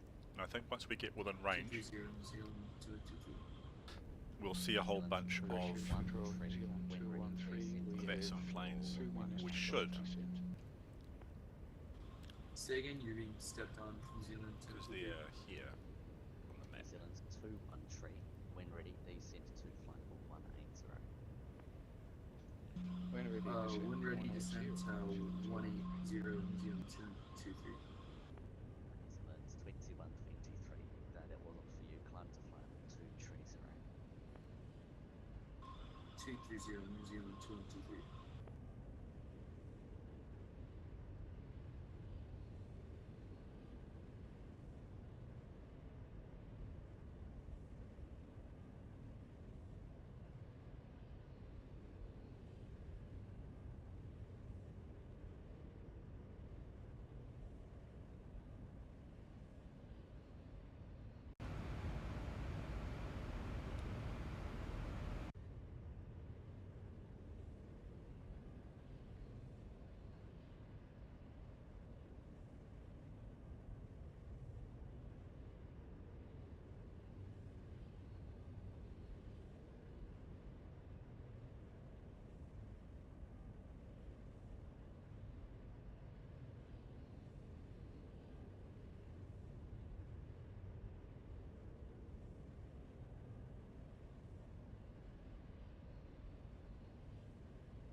Christchurch Control, good evening, New Zealand 174 passing 2,000. 174, control, hello, identified, climb to flight level 390. Flight level 390, New Zealand 174.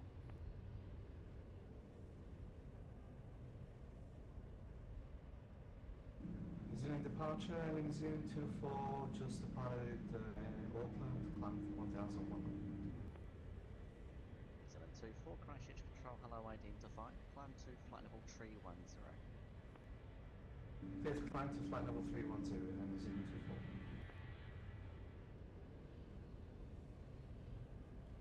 Chatter's 1 established RMP Whiskey 25.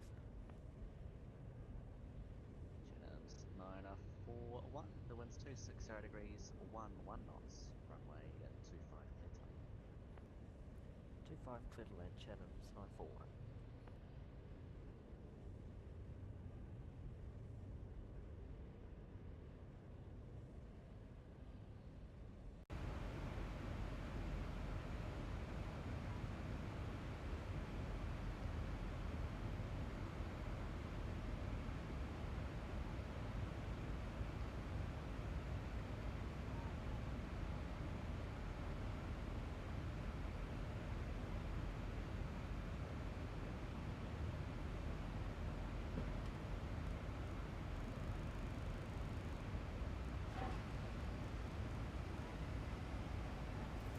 Fantastic, you just heard a toilet flush. There are some good things about X-Lane 12 and there are some not so good things.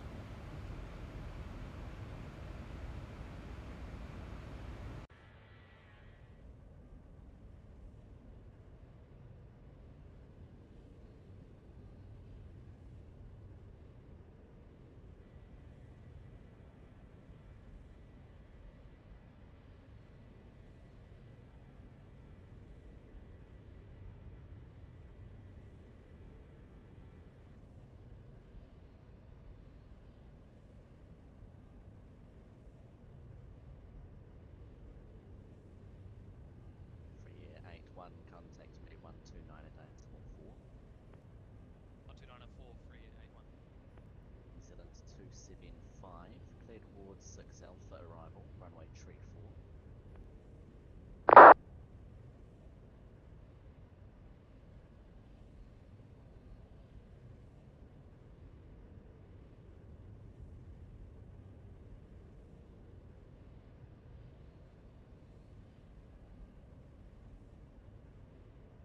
Roger, Chicago, free Air 81.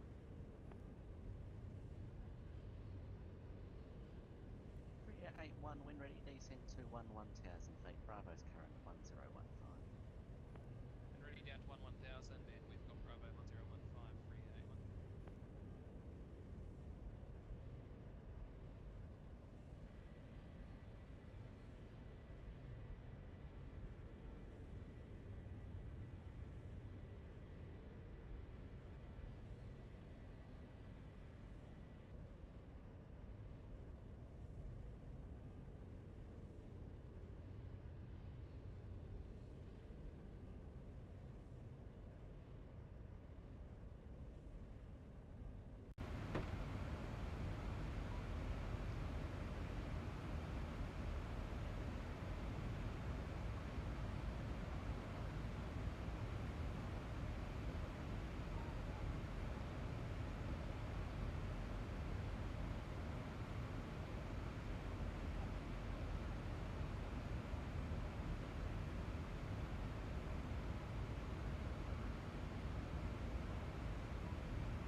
Control, good day, execute 717, license 210.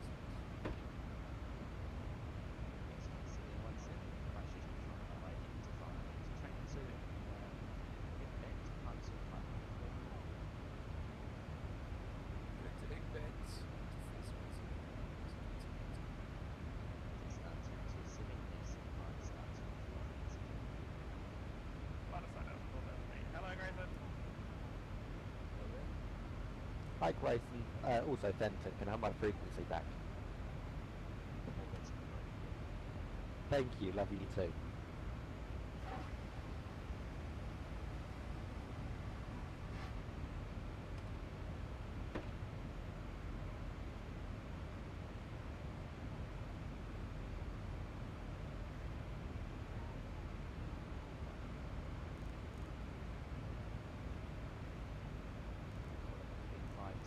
Contact me 123 decimal 7. 123 decimal 7.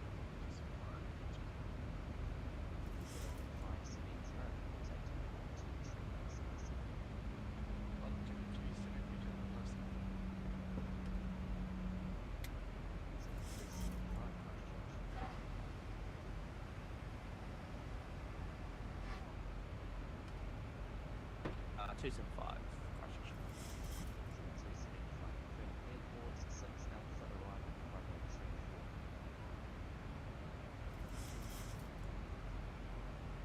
16 Alpha arrival, entry 4, 275. Qantas 7524, flight level 390.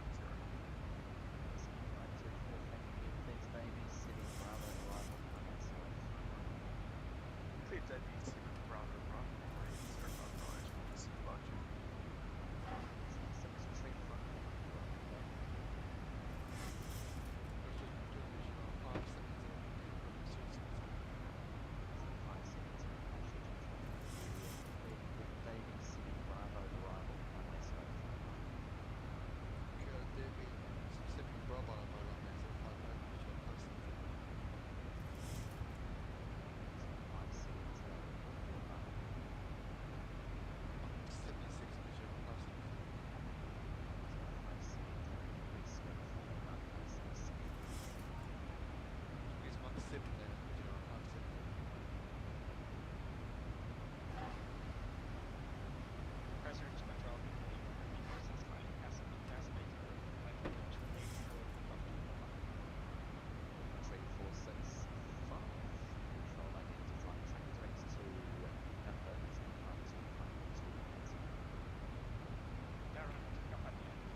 Hello, this is 025 airborne runway T5, travel 025 to 5000.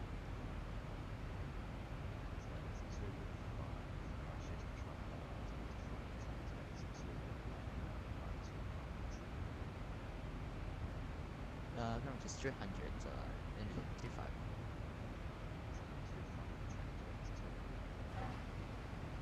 To Leka, engine T5. Got another toilet. You can hear from time to time, and I presume it's because it's authentic, this is what you'd hear, is that you can hear a toilet flushing in the game. You hear like a flushing noise, and then like a couple of moments later you hear like a clicking noise of the door slamming, and it's just, yeah. I thought I'd turned all those sound effects off, so there was that, and then there was the rolling bumping noise during takeoff. Anyway. There it goes again, just constant. What are we feeding them? What are we feeding them?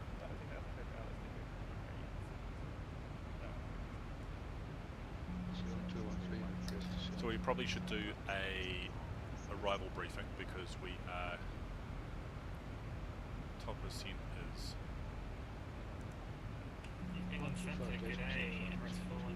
It's 2 miles away, so probably too close. Anyway, we should do the arrival night. Go to Navigraph charts mode. Passing 2000. So this is where we are here. So we're doing the arrival here. This is the RMP arrival for 01 at Hastings. So we're basically we're coming along here. We're going to do a procedure turn or a hold here at Opapa because we can't just do a sharp like that. We have to go out and around, and that's how you enter a holding pattern. By the way, if you wanted to do a holding pattern, you'd just go around it. Come along like this, around like that. If you're coming from here, you just enter like that. I mean, if you're coming from here, you just go straight in like that. If you're coming from this direction, once again, you'd go like that. But if you wanted to enter the holding pattern, you'd come along here. Yeah, you can see it good. You come along here, and then you turn over the head to fix, and then into the holding pattern here. And this is the most interesting one. This is, oh yeah, you can see you've got the diagram here. So if you're coming in here from this direction, you'd go along like this, and then down here, and then across, and then you go along here, and then around like that. So those are how you this is sort of standard holding pattern entry. If you're approaching between 180 degrees and 290, you'd use this. If you're approaching between this, then you'd come along like that. If you're approaching between these two, then I think you just go straight in maybe. Yeah, so that's how you. It's a little trick. Well, it's not really a trick. It's you need to know that. Ladies and gentlemen, once again from the flight deck here, we're on our descent. Seatbelts on. For our arrival, after up and about, please to return your seats, fasten your seatbelts. Still showing well ahead of schedule. Thanks again. So hope you have a nice week. Have you on a pair here very shortly. Thank goodness we finished that briefing before the top of descent because we are now descending, and we need to set the.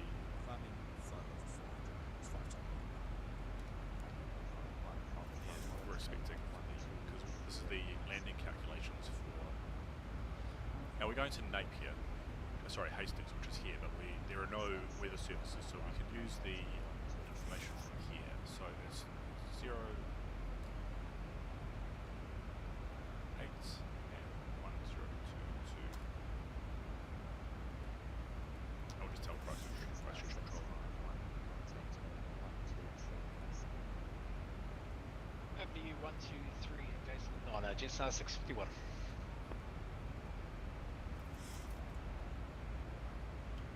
Control, New Zealand 595 is descending for Hastings. Now 118 decimal 4. Oops. Pass them over the 2,000 foot winds as well. I'll pass over that 2,000 foot winds and when established over to Tower on 118 decimal 4. Thanks for your ATC and good night, mate. Thanks, KCC. Jetstar 651 with you, 123 decimal 9. Jetstar star 651. When ready, descend to 11,000 feet. Auckland's QNH 1021.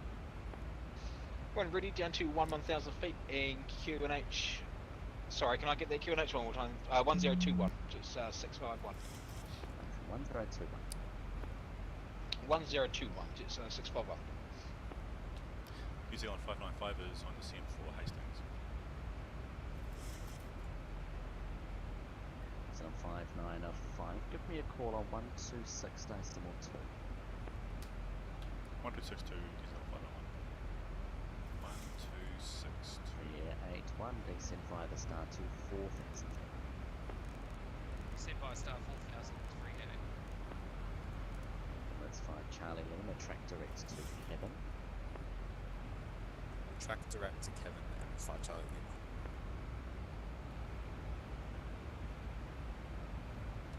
Control New Zealand 595. 595, descend to flight level 150. Descend 150 New Zealand 595. Right, so descend.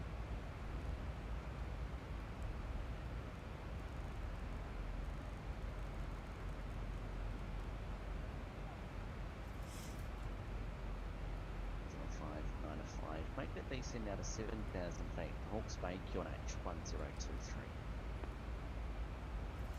Descend 7,000. Hawke's Bay 1023. Thank you. That's 413 approved. Report back. Okay, 413.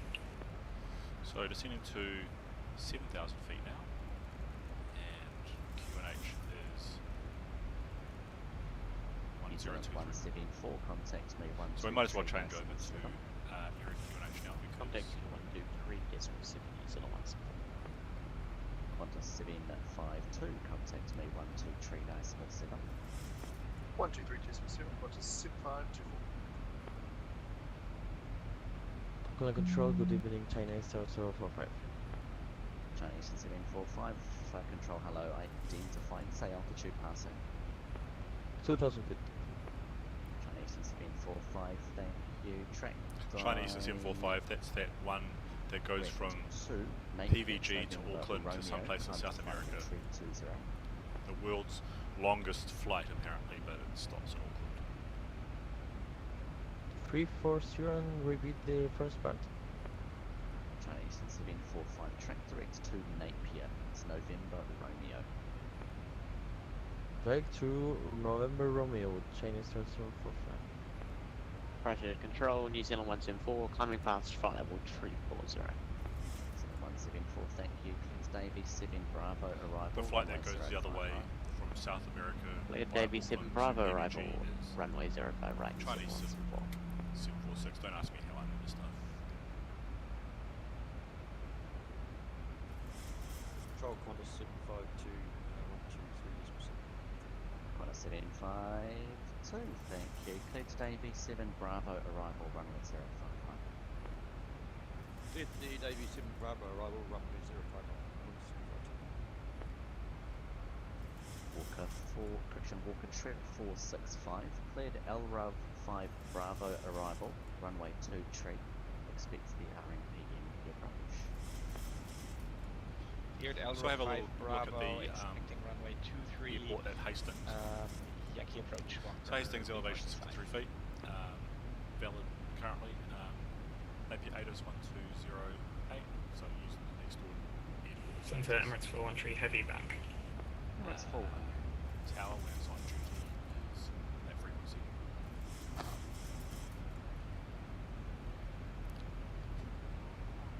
November 5, Mike Foxtrot descend via the star to 5,000 feet, Hamilton's Papa 1021.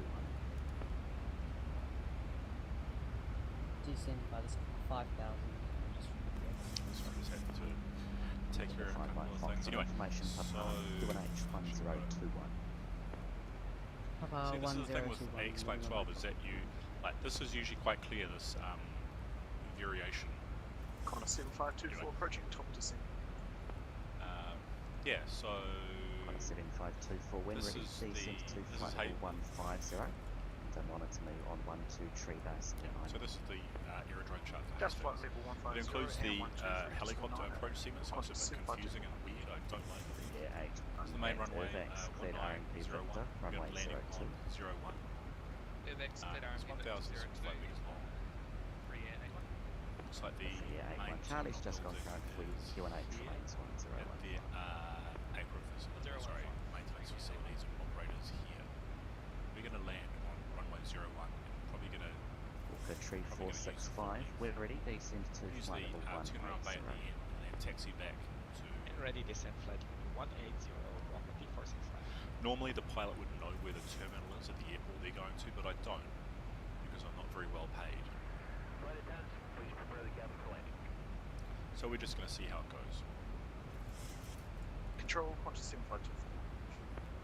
What a 7 What I'll do is we'll land and then we'll take a look outside and see where, Sibin contacts the me main on terminal is 12 and the tree taxi decimal towards that. 7. Ladies and gentlemen, as we enter Bravo descent for landing, we ask you to take this opportunity to restore any cabin luggage you may have used during the flight. In just a few moments, the flight attendants will be coming through to collect all remaining service items. Please assist your flight attendants by bringing all seat backs upright, returning tray tables to their secure position, and double check the security of your seatbelts.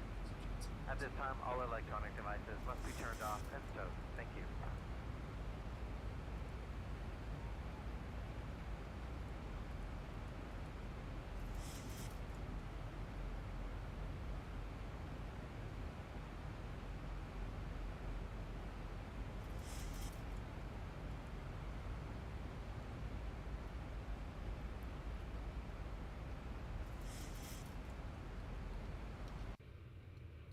The 5 Mike Foxtrot descends to 2,500 feet. Cleared RNP Zulu, runway 36 right.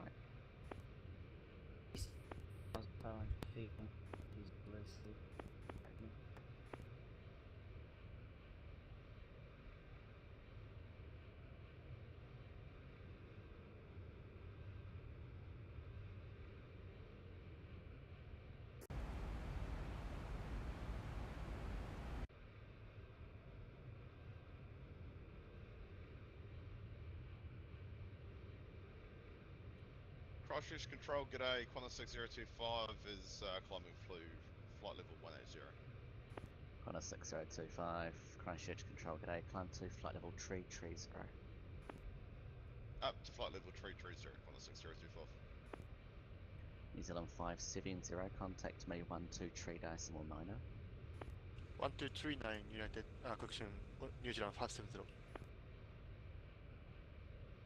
New Zealand 5905, cleared to leave controlled airspace by descents Hastings. No reported traffic outside of controlled airspace.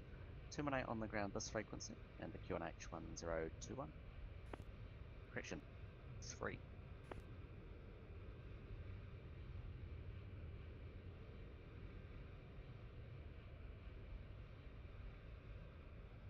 One 18.4, good night. Thanks, 1184, cheers. Christchurch Control, New Zealand 570, we see. Sort of 570, thank you. When ready, descend to flight level 150. When ready, descend flight level 150, New Zealand 570. Center Emirates 5 Charlie Lima. Am I able to leave for 10 minutes? My apologies. Emirates 5 Charlie Lima, approved, report back. I'll book Emirates 5 Charlie Lima, thanks. New Zealand 591, 595, give control of space via descent to Hastings, Aero QNH 1021, thank you, contact on the ground. QNH, my apologies, was 1023. 1023, New Zealand 595.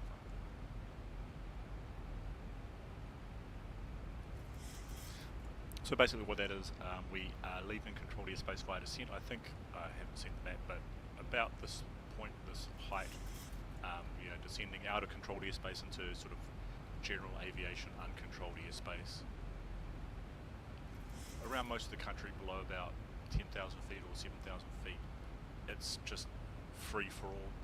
Within about sort of 10 miles of the airports, the main airports like Auckland, Wellington, Christchurch, Ohakia, Napier, that sort of thing. This is all, those areas are controlled, but it's free for all basically here. So we're on a what they call a see and avoid. So we're like Qantas just 6025 request listening out to the radio frequency for Qantas planes that 6025 might be in our approved, area, report back.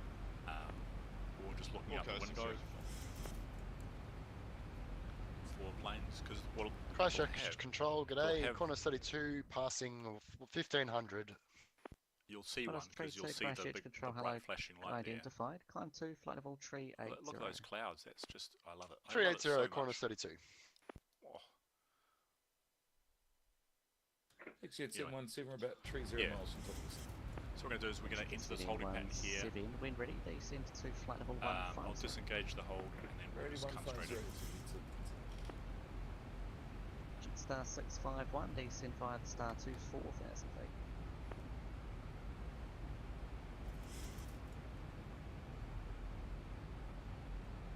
Sorry, I didn't catch that. Jetstar 651.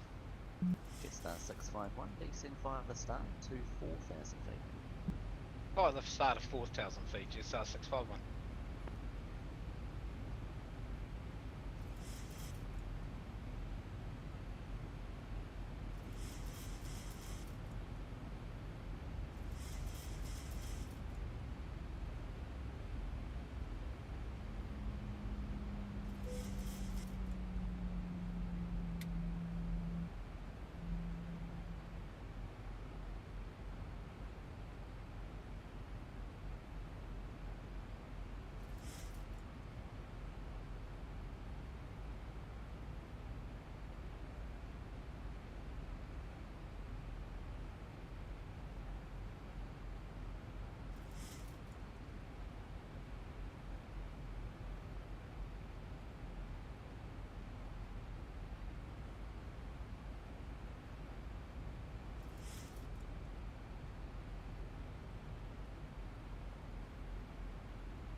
Alright, so we're just going to turn the lights down a little bit because we want to maintain our night vision. Right, so the 465, contact Queenstown approach, 125, airport is decimal down 75. here somewhere. Turn the radio down a bit now. 125 decimal 75. Thanks a lot. We're outside Have controlled a nice airspace, so we walk can. or deposit.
$2,500.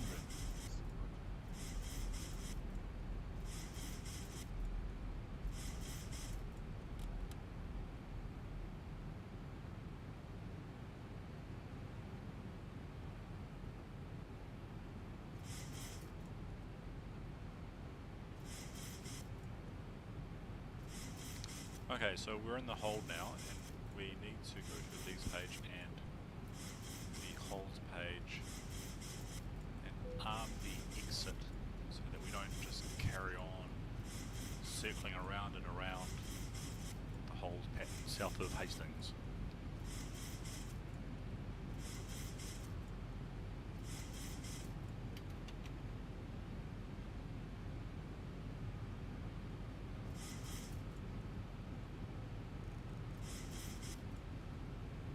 Annoying thing about X-Plane 12, or maybe just the Zevo implementation, is that these here are supposed to be brighter. They are brighter in the other version, and it's annoying.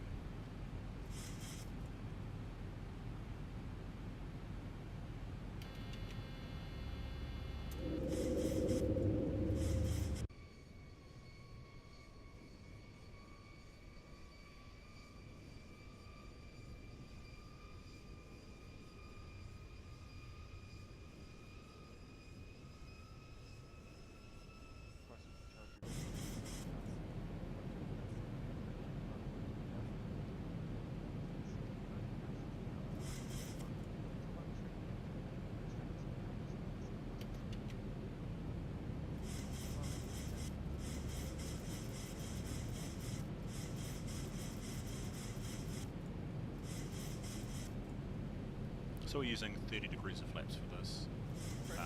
Don't mind this. This deviation is drawn from the hold pattern, so that'll come right. So you can see we're curving around, and then we're gonna cruise into the airport like that. I'm using 30 degrees of flap, so we'll set 30 flap now. And our route is 136.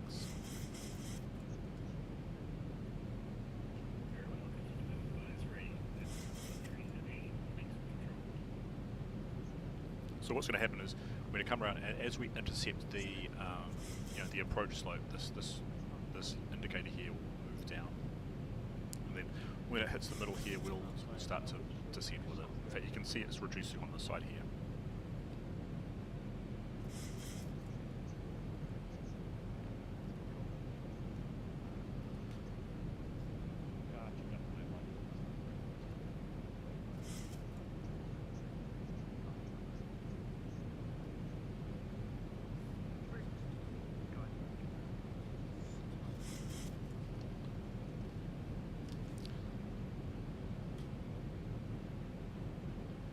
Approach check, so altimeter set, localizer frequency not applicable, localizer course not applicable, glide slope live not applicable, flaps 25, speed brake arms, auto brakes arm, second autopilot not applicable, and approaches arm not applicable, engine start switches to continuous, landing flaps set.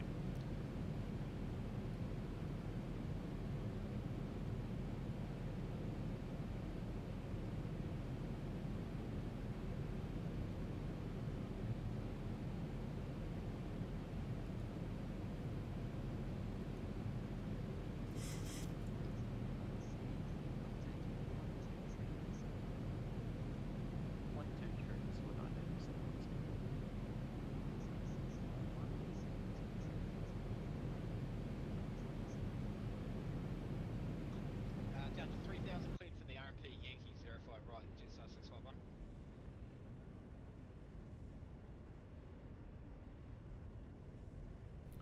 Oh my god, look at that, it's just beautiful. I love X-Plane 12 so much.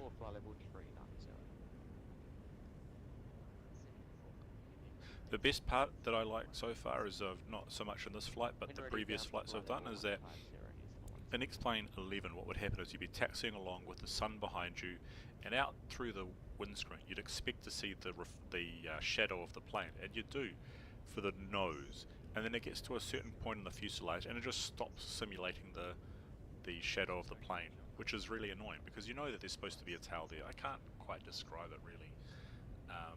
Or when you turn it, like it shows the tail for a second and then it disappears, or so, yeah, it's just weird. But with this it does. And also in X-Plane 11, when the sun's coming towards you or up from the nose, like it shines up through the dashboard, which it's not supposed to do. With this one it doesn't. It's brilliant.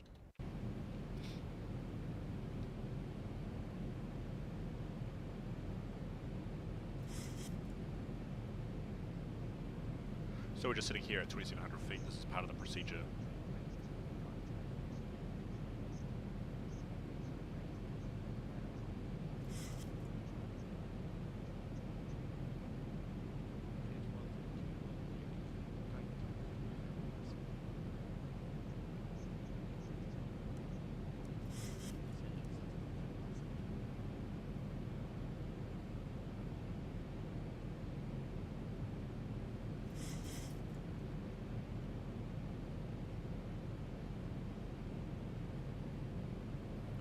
I don't know if this airfield has lights, and now it's night time and it's too late to look up if it has lights or not. Oh no. Right, let's see.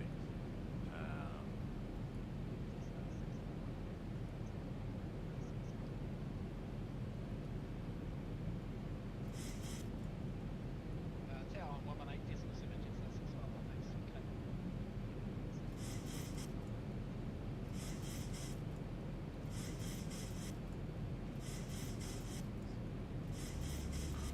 Oh well, I guess we're going to find out.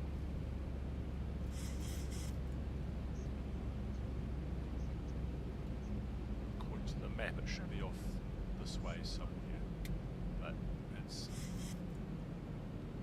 not showing up. Oh yeah, here we go. So this is that thing I was telling you about before. So you come along here and then you do a little turn and then you come in like this. So the holding pattern usually goes around like this, but you just use part of it to, because I mean this is, you know, turning in like this is just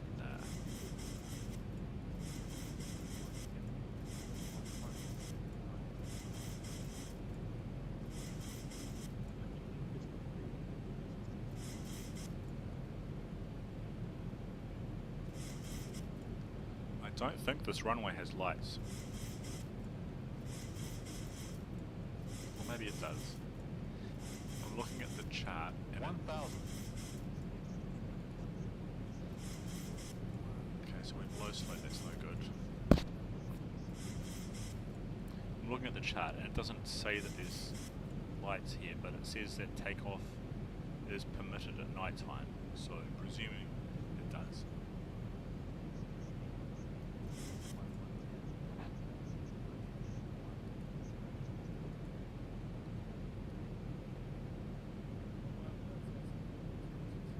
We've got a good headwind here. That's good news. 12 knots. I think that's more than what we had planned for. New Zealand 625, cleared Ubdam 6 Bravo arrival, runway 2 tree.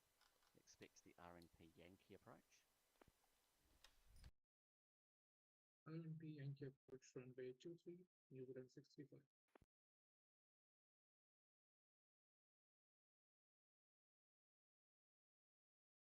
And at Exejet 717, give Nelson Tower a call on 127.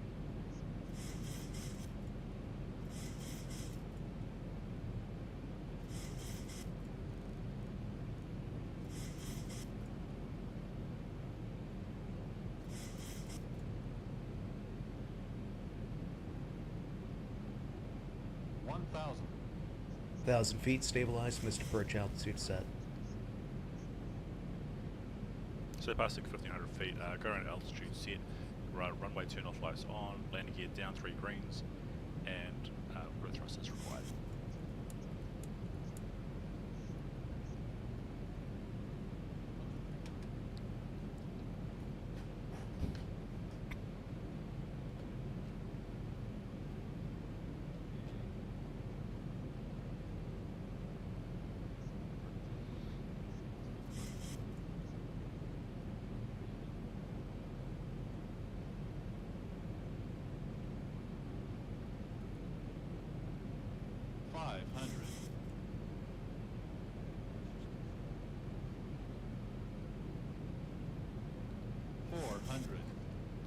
Don't know if I've set a hotkey for the reverse thrust. I guess we'll just have to wait and see.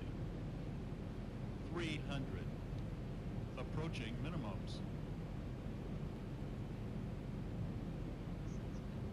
200 minimum. Continue.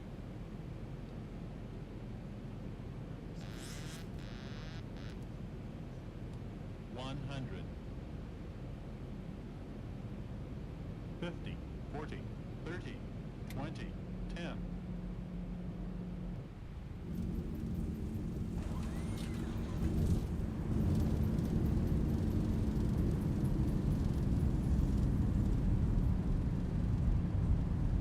$80 knots.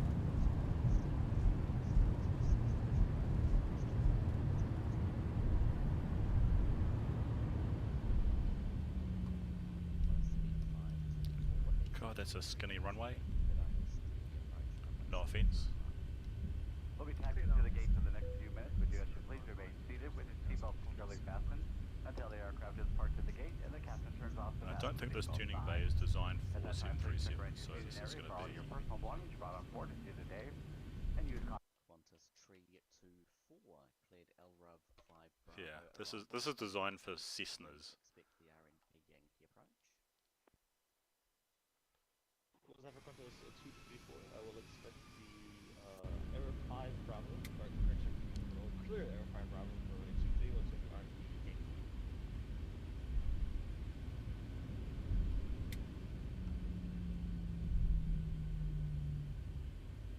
Okay, and I've just remembered we were going to discuss which terminal we're going to go to because, you know, it's not very clear from the map, but I just remembered I've set, because my computer is not so good, I've set the terminals to not exist, so it doesn't matter which one we go to, there's going to be nothing there.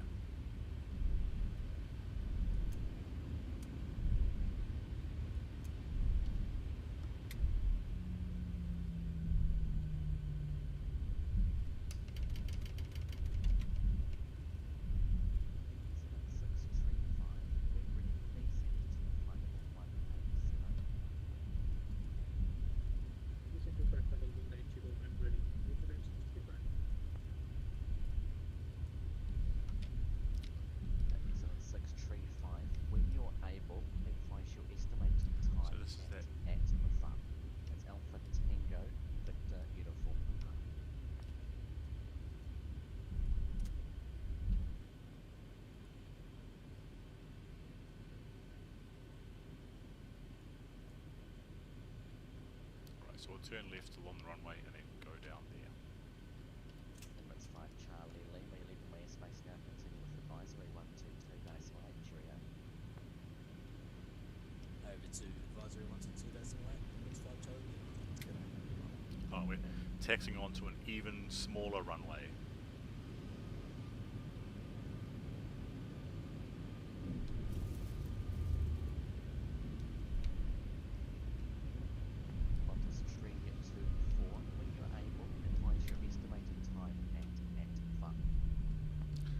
Taxi to the end of the runway and turn right. See what we get. Did you say Atkill? At FUN, Alpha Tango Victor Uniform. It's a little bit after Atkill. Atkill, got you. Give me 1 second, let me check. Contact speed for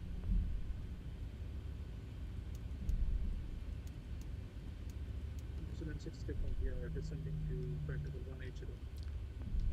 And there's nothing. Oh, that's kind of 635, thank you. And when you're able, are you able to pass me your estimated time at FUN? It's Alpha Tango Victor Uniform.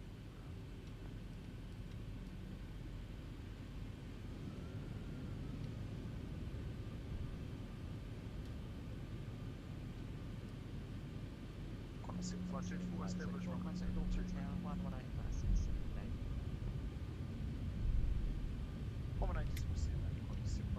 Oh, there's some dry ground at least. 5 seconds are descent to 3,000 feet. Could I less steer me approach runway 05 right? Descend 3,000 feet before steer me runway 05 right approach 560.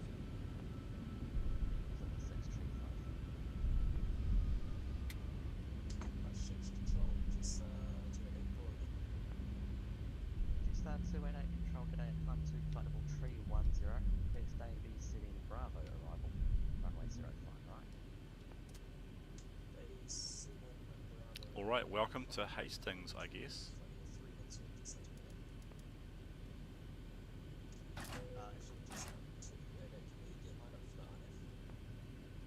Start to take it, of course you can. Reclear today be setting Delta arrival, runway 05 right. Delta for 5, I think you can send it there.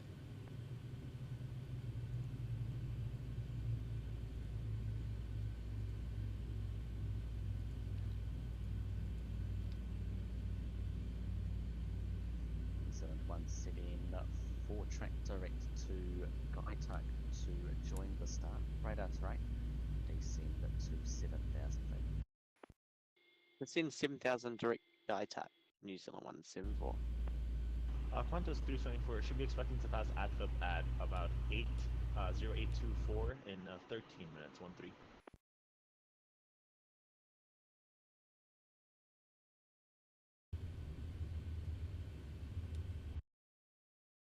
Confirm that's for waypoint at FUN.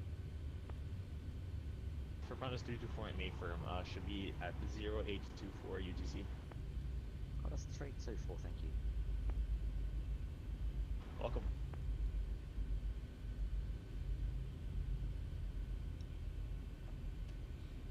Control New Zealand 593 on the ground, 595 correction, on the ground at Hastings and terminating, thank you. And 3,000 quick RMP gain, key 0 to 5, right. 05 1570, contact Auckland Tower, 118 decimal 7, g'day.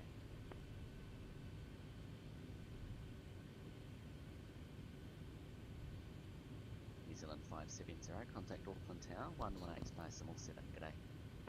117 New Zealand 570, see ya. See ya. Toyota, can I get 5 minutes for more sustenance, please? Jetstar to maintain approved. Control New Zealand 595 is on the ground at Hastings and terminating flight plan, thank you. New Zealand 595, thank you. Flight plan and Starwatch terminated lead time 1 tree, good night. Alright, so that's how that goes. Star 226, cleared LRUB 5 I'm going to leave Bravo the ATC on arrival, because I've got to ask runway a couple of 2 questions. tree, expects the RNP Yankee approach. Yes, sir, 226, clear the LRUB 5 Bravo, expecting sorry. Jetstar 226, expect the RNP Yankee approach. Expect the RNP Yankee approach for Jetstar 226, sorry about that.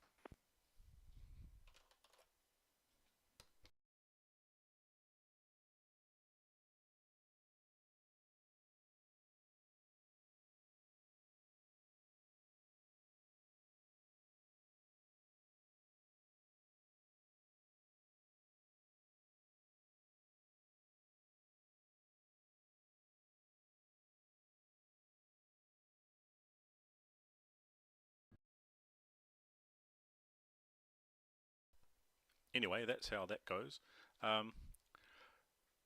Bit rough for the first time, unsure of how things are going to go, how things were going to go. It's been a bit of a while, but thank you for watching and we'll see you again soon.